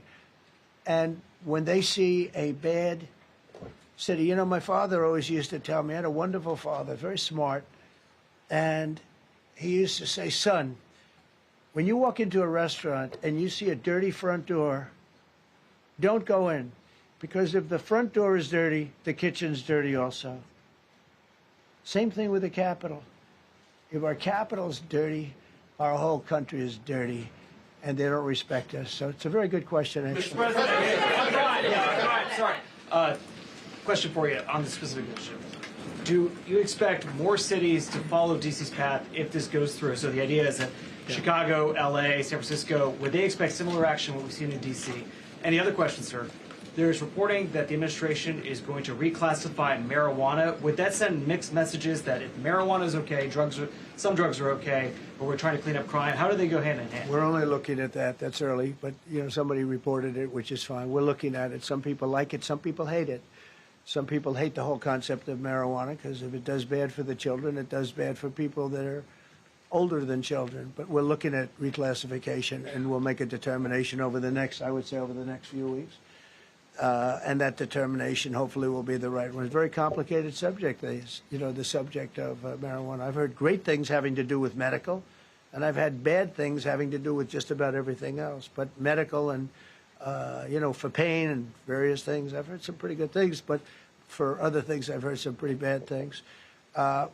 The other part of your question, I mean, we're just going to see what happens with it all. You're going to have, we're going to have a tremendous success in what we're doing.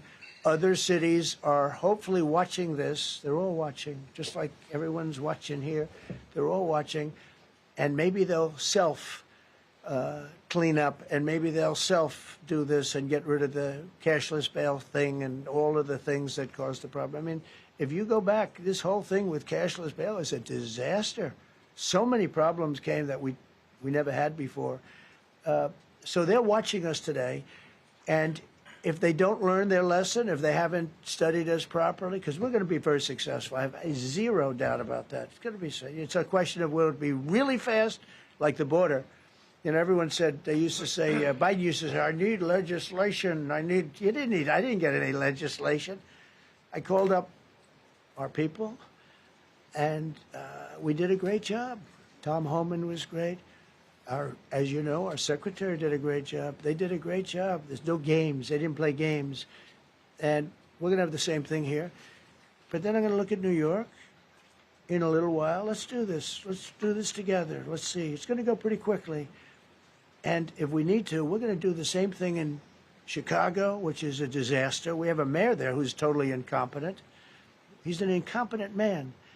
And we have an incompetent governor there. Pritzker's an incompetent. His family threw him out of the business, and he ran for governor.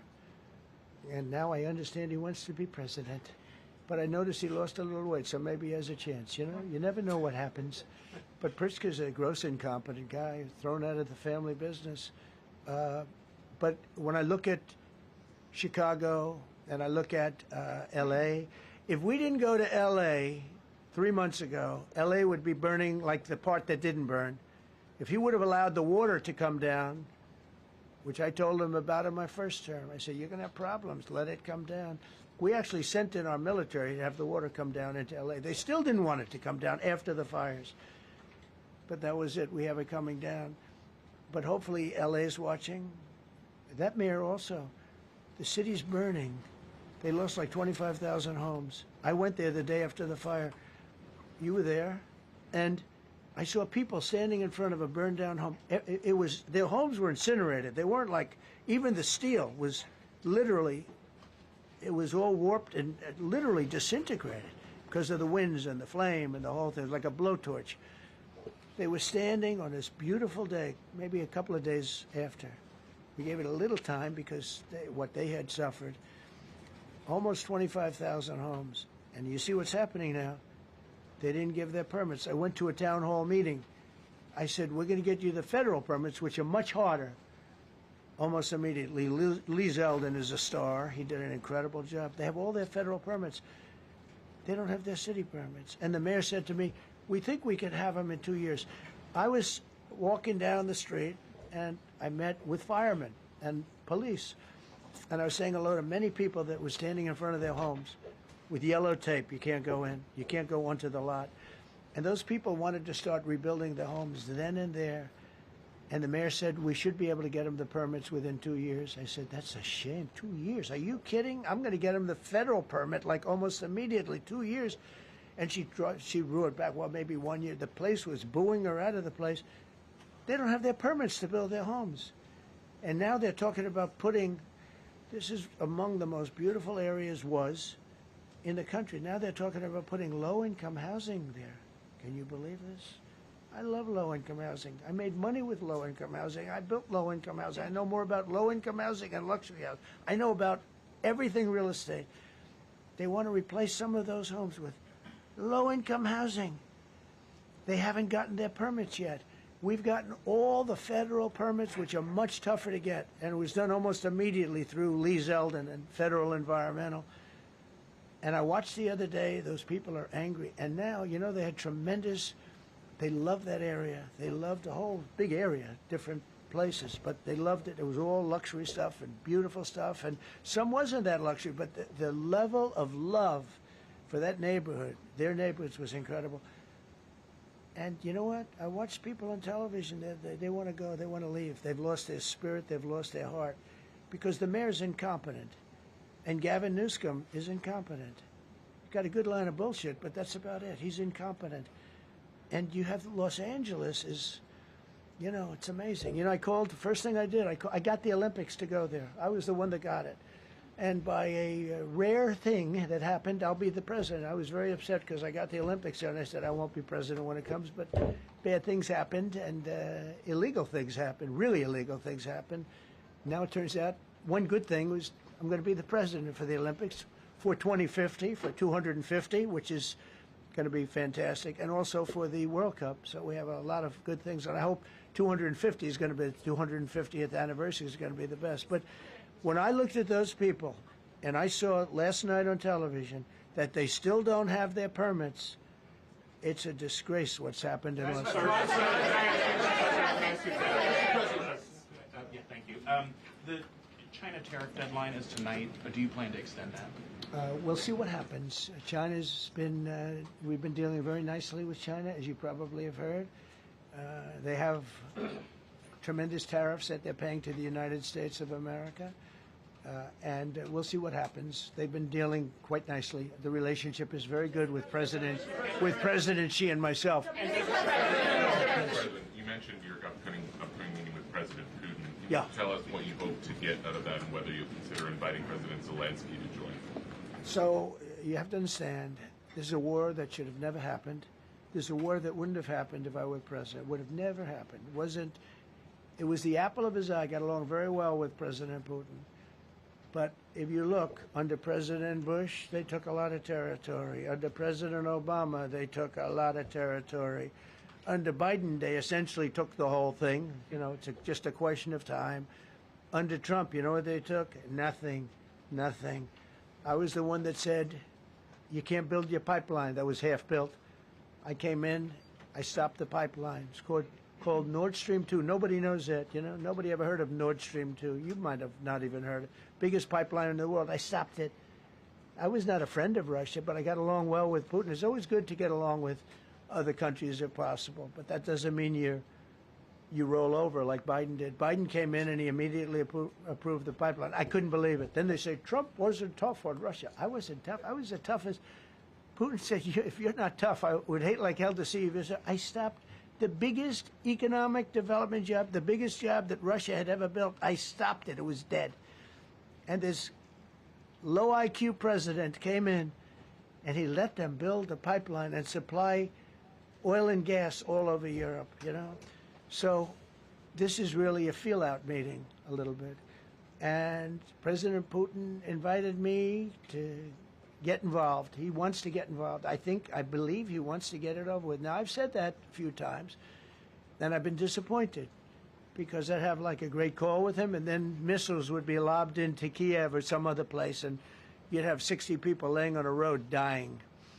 I said, that's cold, that's cold. But it's a violent war. 5,000 to 7,000 people a week are dying. And you know, there's nobody from here. They're all Russian and Ukrainian people, and some people from the cities, much smaller number, but still, those missiles do damage and they kill a lot of people, but mostly soldiers. And they're young soldiers, although in the case of Ukraine, they're getting much older. They're drafting 60-year-olds now. It's a terrible thing to witness, and I think I have an obligation. Look, this is Joe Biden's war. This is not my war. I made a deal with NATO a month ago. You covered it very accurately, actually. We don't pay anything anymore. You know, we're not paying anything. They are buying things from us, and NATO is paying us. I got it raised from 2% of GDP to 5%. And they're paying us for everything that we send. We're not paying. But Biden approved $350 billion. Europe has spent $100 billion. The money that's been spent and the death is incredible. It's the worst thing that's happened, by far the worst that's happened since World War II. So I'm going in to speak to Vladimir Putin, and I'm going to be telling him, you got to end this war. You got to end it. And he wasn't going to mess with me. This war would have never happened. You know, we had a discussion about it one time, and we never had that discussion again. Would have never happened. And when the election was rigged, and then Biden took office, which was barely took office. The auto pen took office. Bad things started happening. Bad things, stupid things were said. And it ended up in a war. And you know, and I don't believe this will happen anymore because I have that pretty well covered. This could end up in a third world war. This could have been a third world war. I don't think that's going to happen now. But I thought it was very respectful that the president of Russia is coming to our country as opposed to us going to his country or even a third party place. But I think we'll have constructive conversations. Then after that meeting, immediately, maybe as I'm flying out, maybe as I'm leaving the room, I'll be calling the European leaders who I get along with very well. And, I have a great relationship, I think, with all of them. And I get along with Zelensky, but, I disagree with what he's done. Very, very severely disagree. This is a war that should have never happened, wouldn't have happened.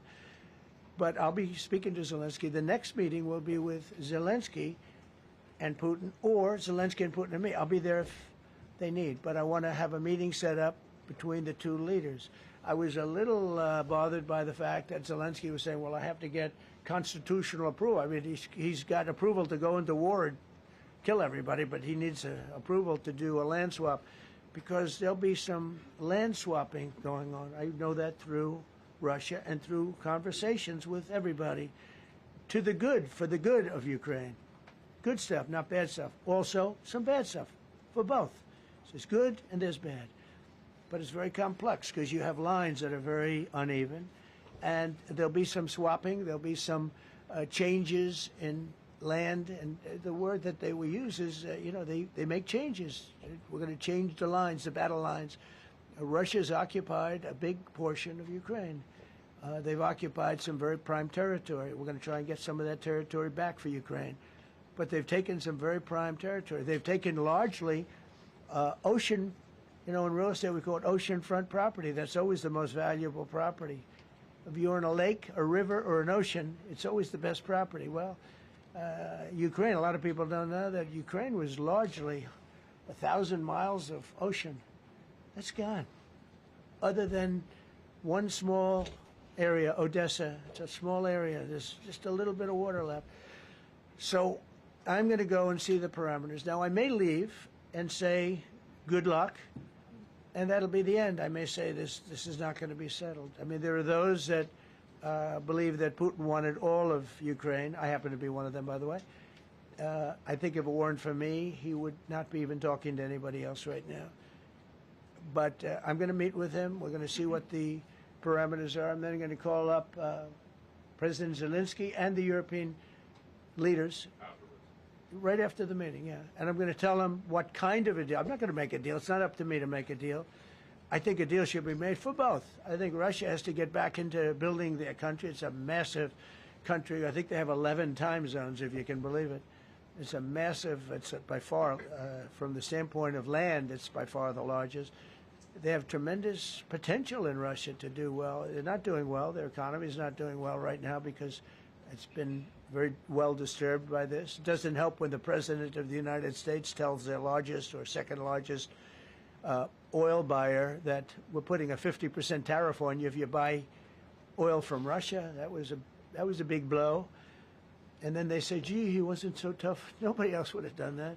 And I haven't stopped there. I mean, look, I was all set to do things far bigger than that, but I got a call that they'd like to meet, and I'm going to see what they want to meet about. I'd like to see a ceasefire. I'd like to see the best deal that could be made for both parties. It takes two to tango, right?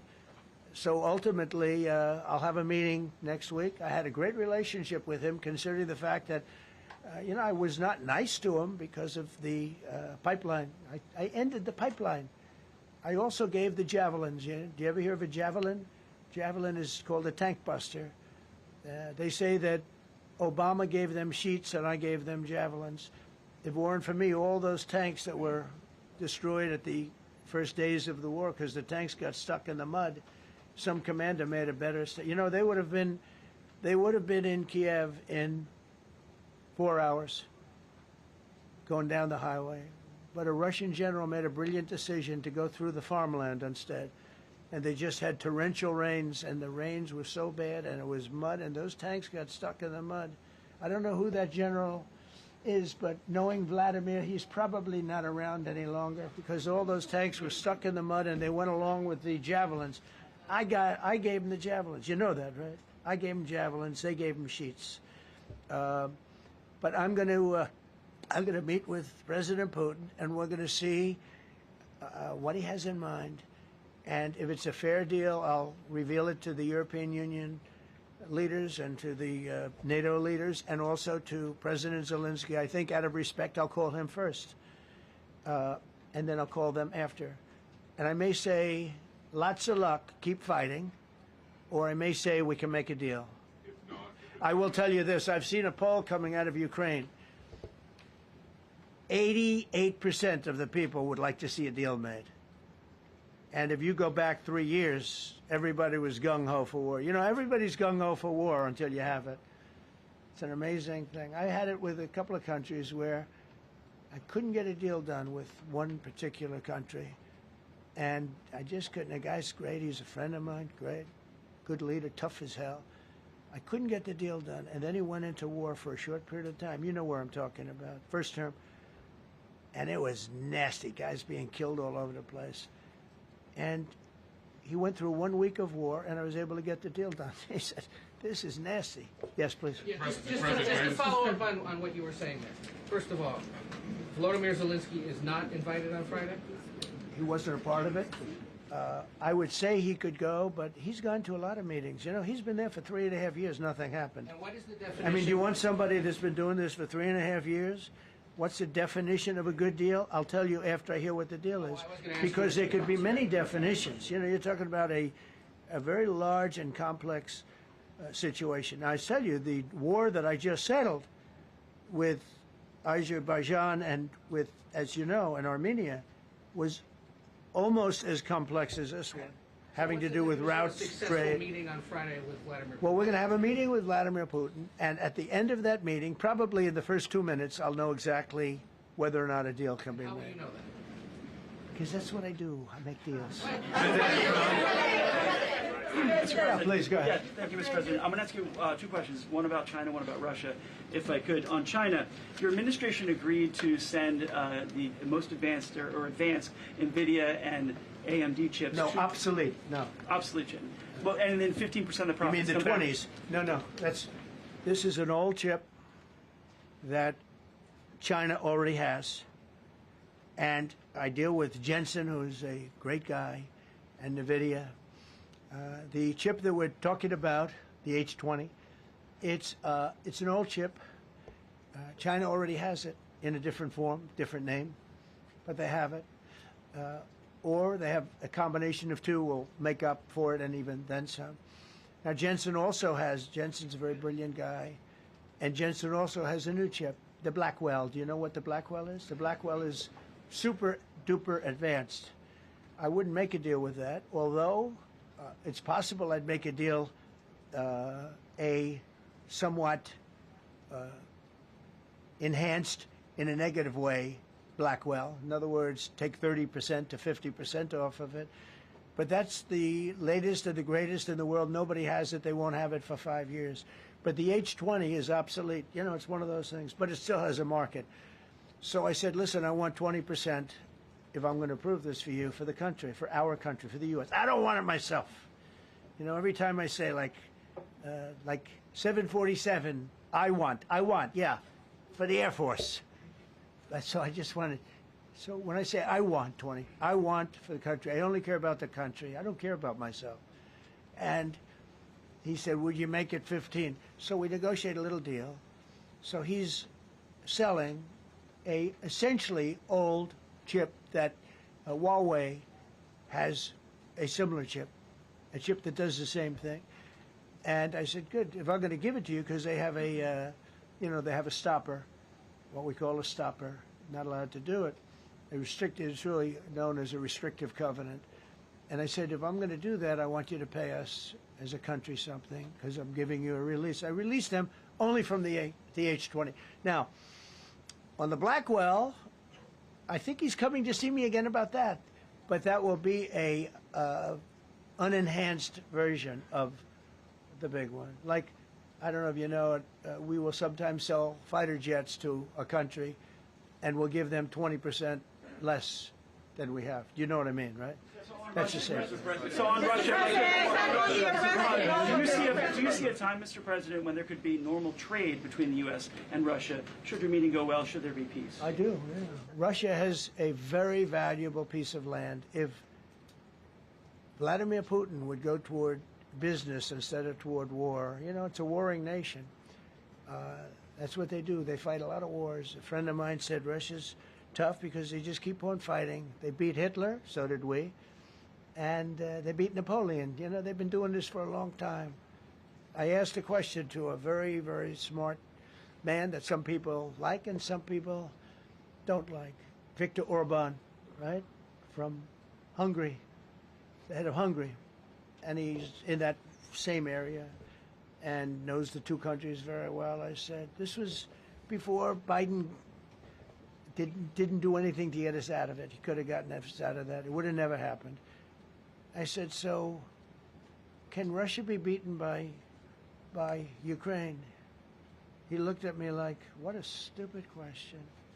He said, Russia's a massive country, and they win their country, and they win their life through wars. They fight wars. That's what they do.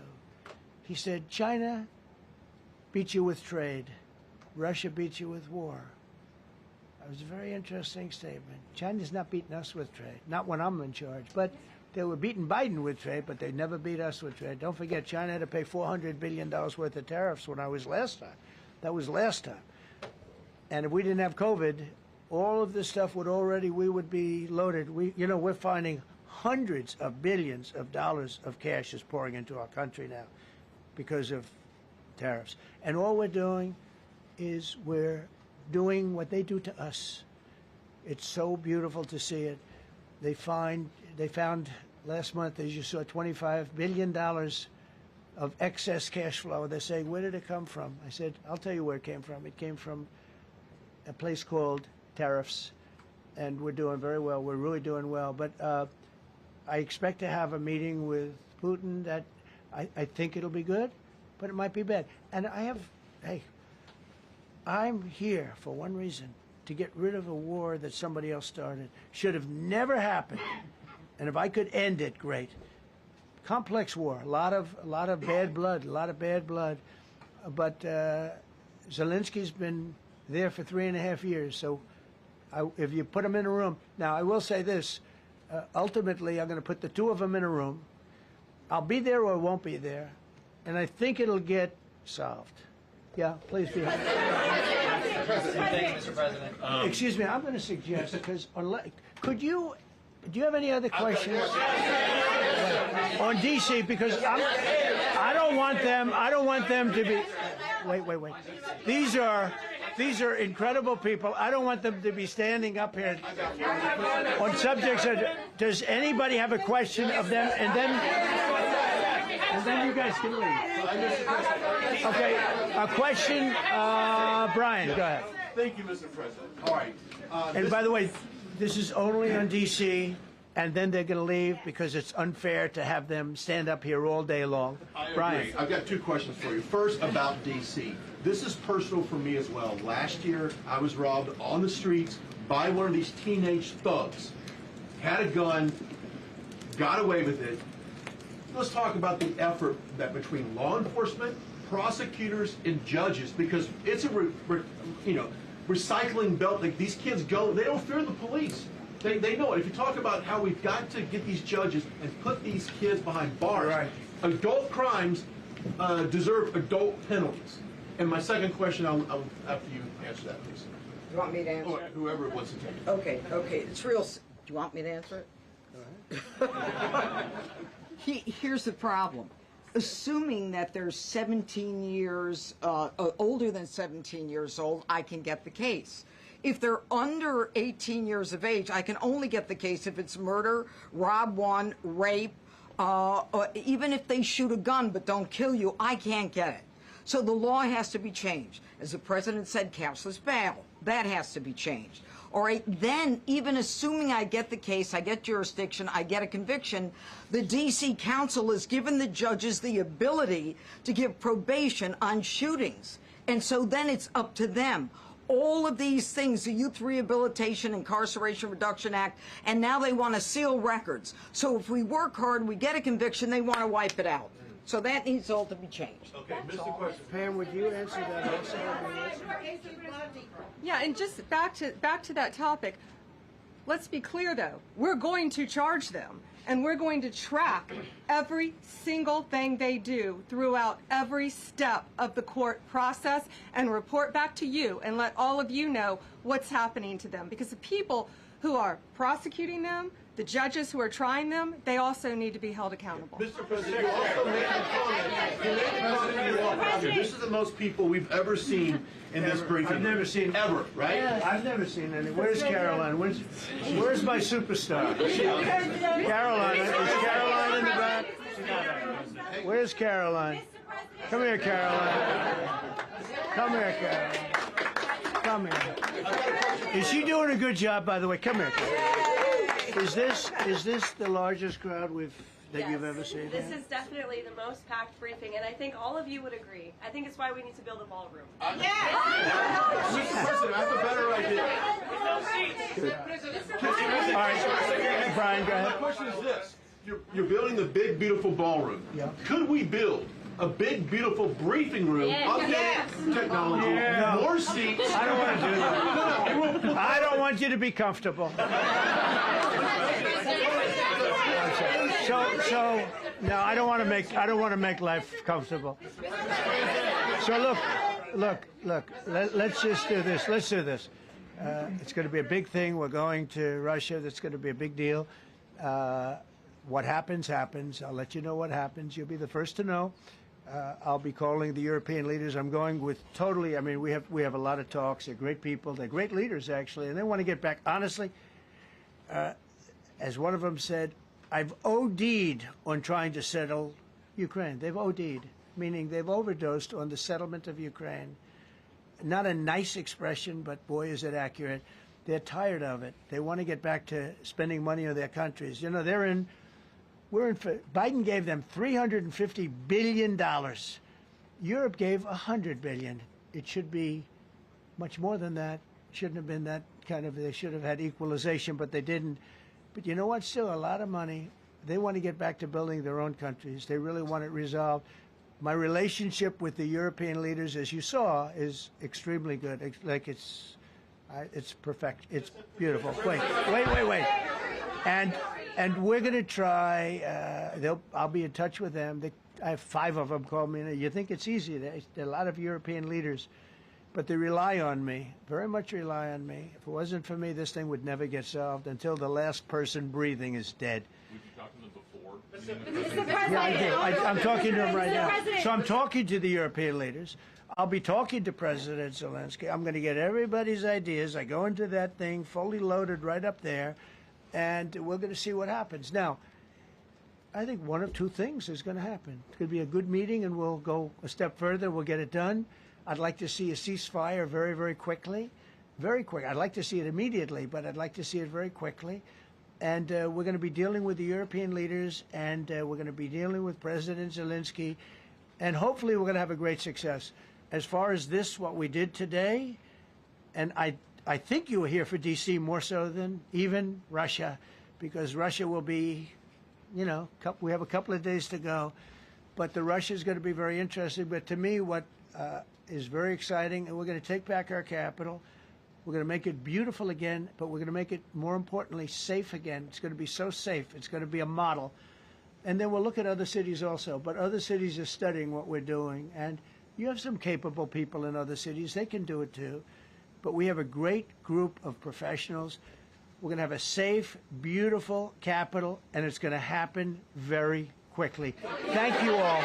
Thank you all very much.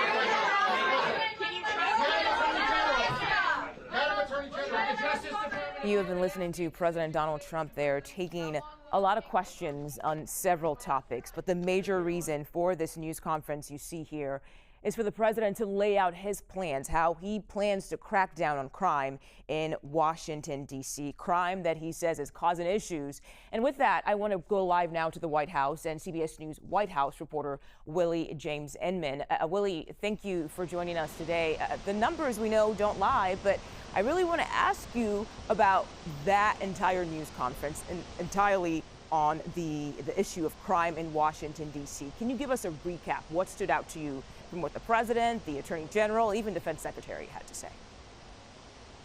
Hey there, Mugo. Well, this was really sparked after the assault of a former DOJ employee. The president teased a federal takeover of Washington, D.C., said that he would be putting more law enforcement on the streets, and that is, in fact, what happened over the weekend. We saw more than 400 federal agents spread out across D.C. on the streets of D.C., making known their presence, essentially working to deter crime from happening. Now, what the president is doing here is invoking a specific part, specifically Section 740 of the Home Rule Act that governs D.C. Here in the District of Columbia, it is not a state, so the D.C. residents are able to vote for a mayor, a council, but with the caveat that Congress can work to approve or not approve of certain things. Of course, Congress works to approve funding for the District of Columbia as well. But the president, in invoking this emergency power, is essentially taking over control of the Metropolitan Police Department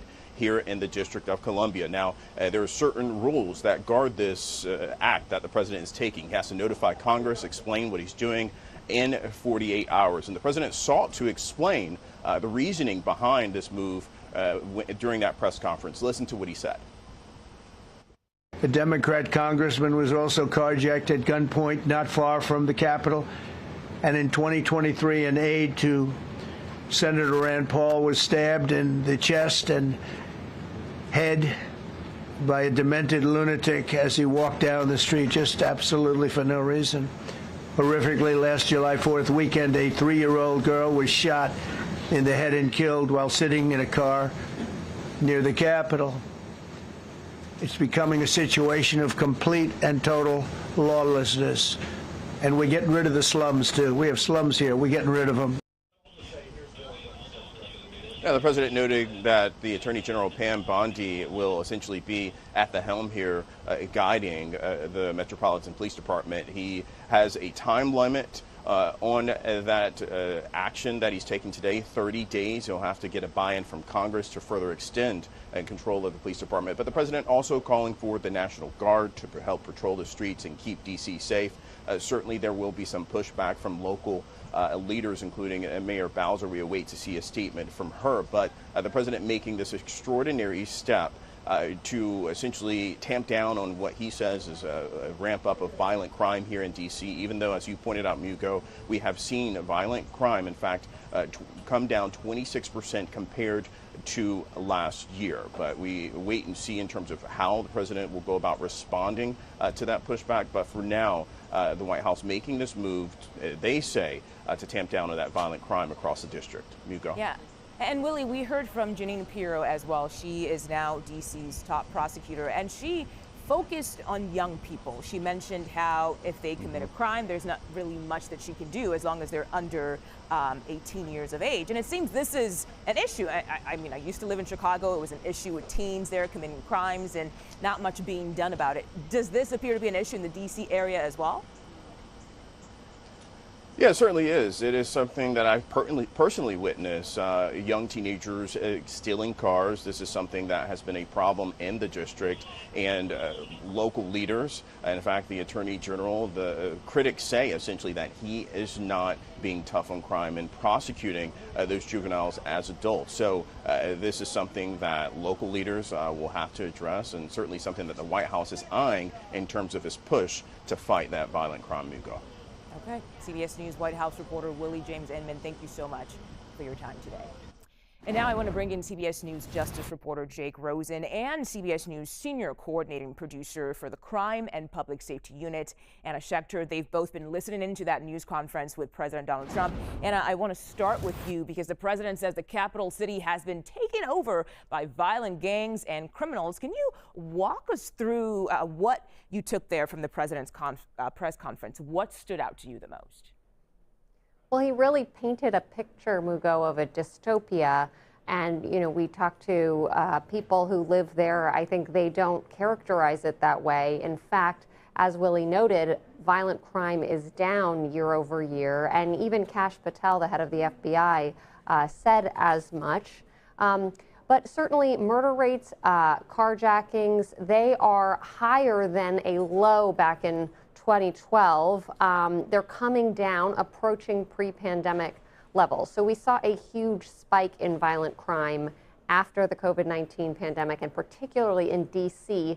in 2023, but we've seen a positive trend of those numbers coming down. So what he was describing is a little bit at odds with what the numbers show, but the experts that we talk to who track crime stats and the public's feeling and impressions of crime stats, they say that one specific incident, like the carjacking that Willie mentioned, and even the DC intern who was shot and killed earlier this year, that can create a perception amongst the public that crime numbers are actually worse than they actually are, Mugo.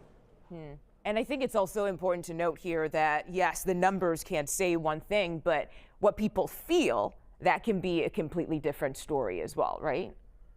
That's right. And Donald Trump is an expert at tapping into how people are feeling, particularly their fears.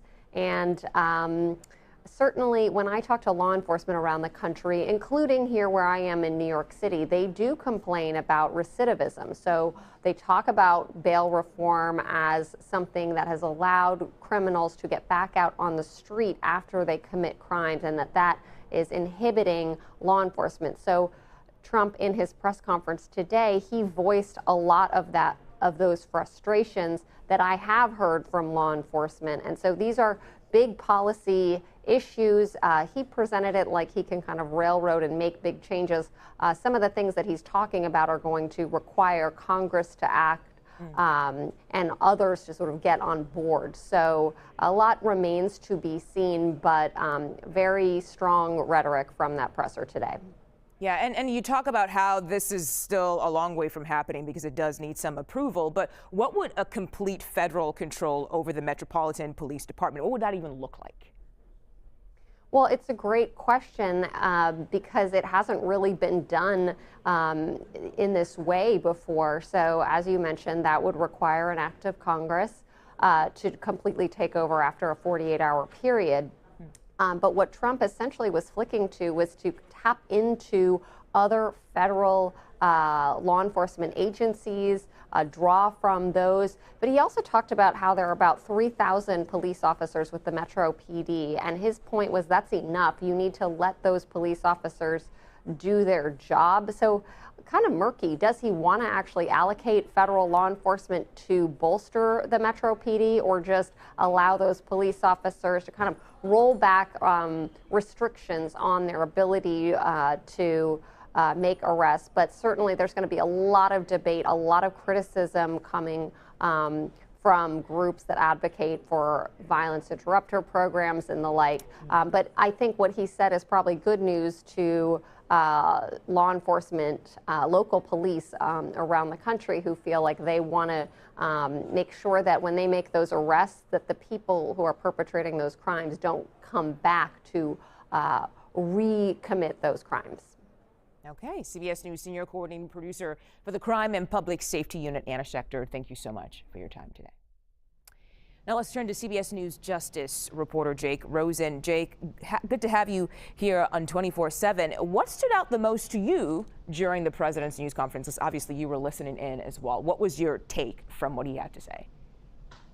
Well, I think if you take a step back and you think about D.C. in the last 5 or 10 years or so, it's certainly striking for President Trump to invoke these national emergencies when he did not do so here in the summer of 2020, as after the civil rights riots that were going on and protests that were going on throughout the city. And we also didn't see this after January 6, 2021, which I think really is the big overhanging thing for people who have lived in D.C. for as long as at least I have, and a number of other people I went to college here and have lived here since then. And when you see that there was not this massive pushback against the crimes against law enforcement that were done that day, and you see kind of the change in rhetoric between Defense Secretary Hegseth, President Trump, Attorney General Bondi, a number of other people saying, our law enforcement has to be ready, and pointing to being spit at, and that provokes, a prompt police response. Well, we did not get that from President Trump. Obviously, the people who committed the violence that day were pardoned. And in addition to that, it's very difficult for these local leaders here in D.C., and there's been a number of criticism over the last couple of months of there just hasn't been the funding there for the Department of police here in D.C. to hire officers, and that one big beautiful bill that President Trump touted actually cuts funding, tens of millions of dollars of funding that could be used for public safety initiatives across the city and hiring police officers. Okay, Jake, some very important things you pointed out there, cutting funding, and then also what can be seen as hypocrisy when it comes to how the president handled the Capitol riots versus crime in D.C. right now. But I need to ask, how is federal law enforcement supposed to patrol a U.S. city that already has its own police department? Do they even have jurisdiction to do that? And how much of this can be resolved from what the mayor was talking about? I know she said, hey, we need more judges. So can you talk to us about those points? Absolutely. So on the first point that you made, there are certain number of things that these law enforcement officials can do. What the FBI can do is add in patrols around the city, scanning license plates, potentially stopping potential carjackings, although that day-to-day traffic work is not something that they are trained on. Nor is it the same for National Guard troops, who, if they are brought in under certain authorities, may or may not have arresting authorities to potentially act as police officers, or are they there just simply protecting those D.C. public parks? And where are these law enforcement officials being moved to is the big outstanding question here. Are they being moved to Capitol Hill, the National Mall, those parks that Secretary of the Interior Doug Burgum referenced, or are they being moved to the parts of the city that actually experience day-to-day high crime rates? That was not answered at all in this press conference. In addition to that, there is a shortage of D.C. Superior Court judges and laws that make it very difficult for law enforcement at the local level here in D.C. to actually go after, think about people who are about 14 to 17 years old, as Judge Janine Piro pointed out, where there are judge openings, which means there's a backlog of cases. There are pre-trial detention moves where, again, people are let out on probation while they're awaiting conviction for gun crimes potentially in the city. But also at the same time, it's very difficult for the federal government to get involved like they want to. And even Judge Janine Piro made clear last week, before this all took place, that she wants to have rules changed at the local level here in D.C. that would allow the federal government to go in and on, not just serious crimes like murder, but robbery, carjacking, and other things that would allow the federal government to prosecute those crimes here. All of the big violent crime here in D.C. is actually prosecuted at the federal level, but there is kind of that carve out for minors that they hope to end. Certainly that also did not happen today. It is not going to happen tomorrow, and certainly these longer term projects that, again, will require local, congressional, and federal approval. Yeah, sounds like something you can't just snap your fingers and make happen. CBS News Justice reporter Jake Rosen, thank you so much for your time today.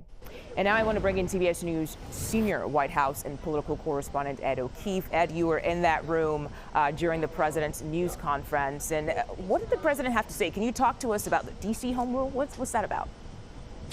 So that is the law that, in essence, allows him to take action the way he has. You may be watching anywhere else but the Washington, D.C. area and wonder how on earth can he do this. There is federal law that allows the president to federalize elements of the District of Columbia, given that it is in a state. And Section 40 of that law, in essence, allows him to declare some kind of an emergency, and as long as he puts it in writing to the mayor and to congressional leadership within 48 hours, that federal oversight can continue for about 30 days. At that point, he's got to go to Congress, essentially, and ask them to help extend it or set the parameters of further control. So we may be looking at something that only lasts about a month. If the Republican-controlled Congress, in the midst of a fight over keeping the lights on across the federal government in 1 month, wants to also have a conversation about this, then there will be a debate about federal control of Washington, D.C. as well. But what may happen here, Mugo, is similar to what we saw in Los Angeles. A federal deployment, a lot of attention on it from the White House and the press in the early days, and then it peters out. And to Jake's point, a lot of where the crime or the blight that the president's concerned about happens is on the parts of this city that are federally controlled. The National Mall, some of the key parks or traffic circle monuments that visitors and locals certainly are aware of. And so a lot of this can be solved with more federal money being spent to clean up and protect those parts of the city that the Washington, D.C. Police Department doesn't oversee. I got to tell you, Mugo, there are more than 36 police agencies that operate in and around Washington, D.C. A young college student who had come to Washington, D.C. did his justice class term paper on this and learned there were at least 35 federal police agencies at the time, and that was just at the birth of the 9/11 movement when there were so many more coming on. So you're looking at something like 40 different law enforcement agencies that in one way or another touch Washington, D.C., buildings or agencies inside of it. And what he's done in recent days is take most of those federal agencies and round up a few of their members and get them out there patrolling with Washington, D.C. police. This is a city that is seeing double-digit decreases in some elements of its violent crime. Yes, Right. not necessarily to pre-COVID levels. Big concern about carjacking, for example, in this town. More of those going on since the pandemic than before the pandemic. A lot of these that are committing the crimes, especially this time of year when school isn't in session, are juveniles, somewhere between the ages of 12 and 18. And you heard the U.S. Attorney Janine Piro talking about how I don't have a way of prosecuting those younger people. That is true. She can handle adult crime, but the juvenile crime is handled by the D.C. Attorney General, who has been quoted in some news outlets since this press conference saying that what has occurred here appears to be unlawful and the District of Columbia is considering its legal options. But the reality is that law allows the president to declare some kind of a federal emergency, and then the clock starts. And in about 30 days, there's going to have to be a conversation with Congress about whether this should continue, or will the White House, the Defense Department, everybody else walk away and say we did what we wanted to do. Yeah, and we'll wait and see what happens after those 30 days and whether or not any change will actually be seen in that short amount of time. Ed O'Keefe at the White House for us today. Thank you so much for your time. And now to CBS News Pentagon reporter and producer Ellie Watson. Ellie, thank you for joining us. The president is sending troops to the streets of D.C., but the question is, what would that deployment actually look like? And we learned in that press conference that President Trump has activated about 800 members of the D.C. National Guard to help local law enforcement with cracking down on crime in D.C. D.C. National Guard is unique because there's no governor. The president has the authority over the Guard, not the mayor. He used that authority, invoked it this morning as part of this sweeping federal crackdown on crime. As other guests have mentioned, there have been very scary incidents in D.C., but crime, violent crime especially, has been decreasing. And that decrease has happened without deploying the National Guard. And I have to ask, when was the last time the National Guard was deployed to D.C.? And are they trained for what they would be taking on in the D.C. area? D.C. National Guard was last deployed throughout D.C. in response to the 2020 protests after the killing of George Floyd. The D.C. Guard was also called to respond after local law enforcement was overwhelmed during the assault on the Capitol on January 6th. D.C. Guard has also helped provide security for events around D.C., like the inauguration and the Army birthday parade earlier this summer. But the last time in the streets of D.C. was back in 2020.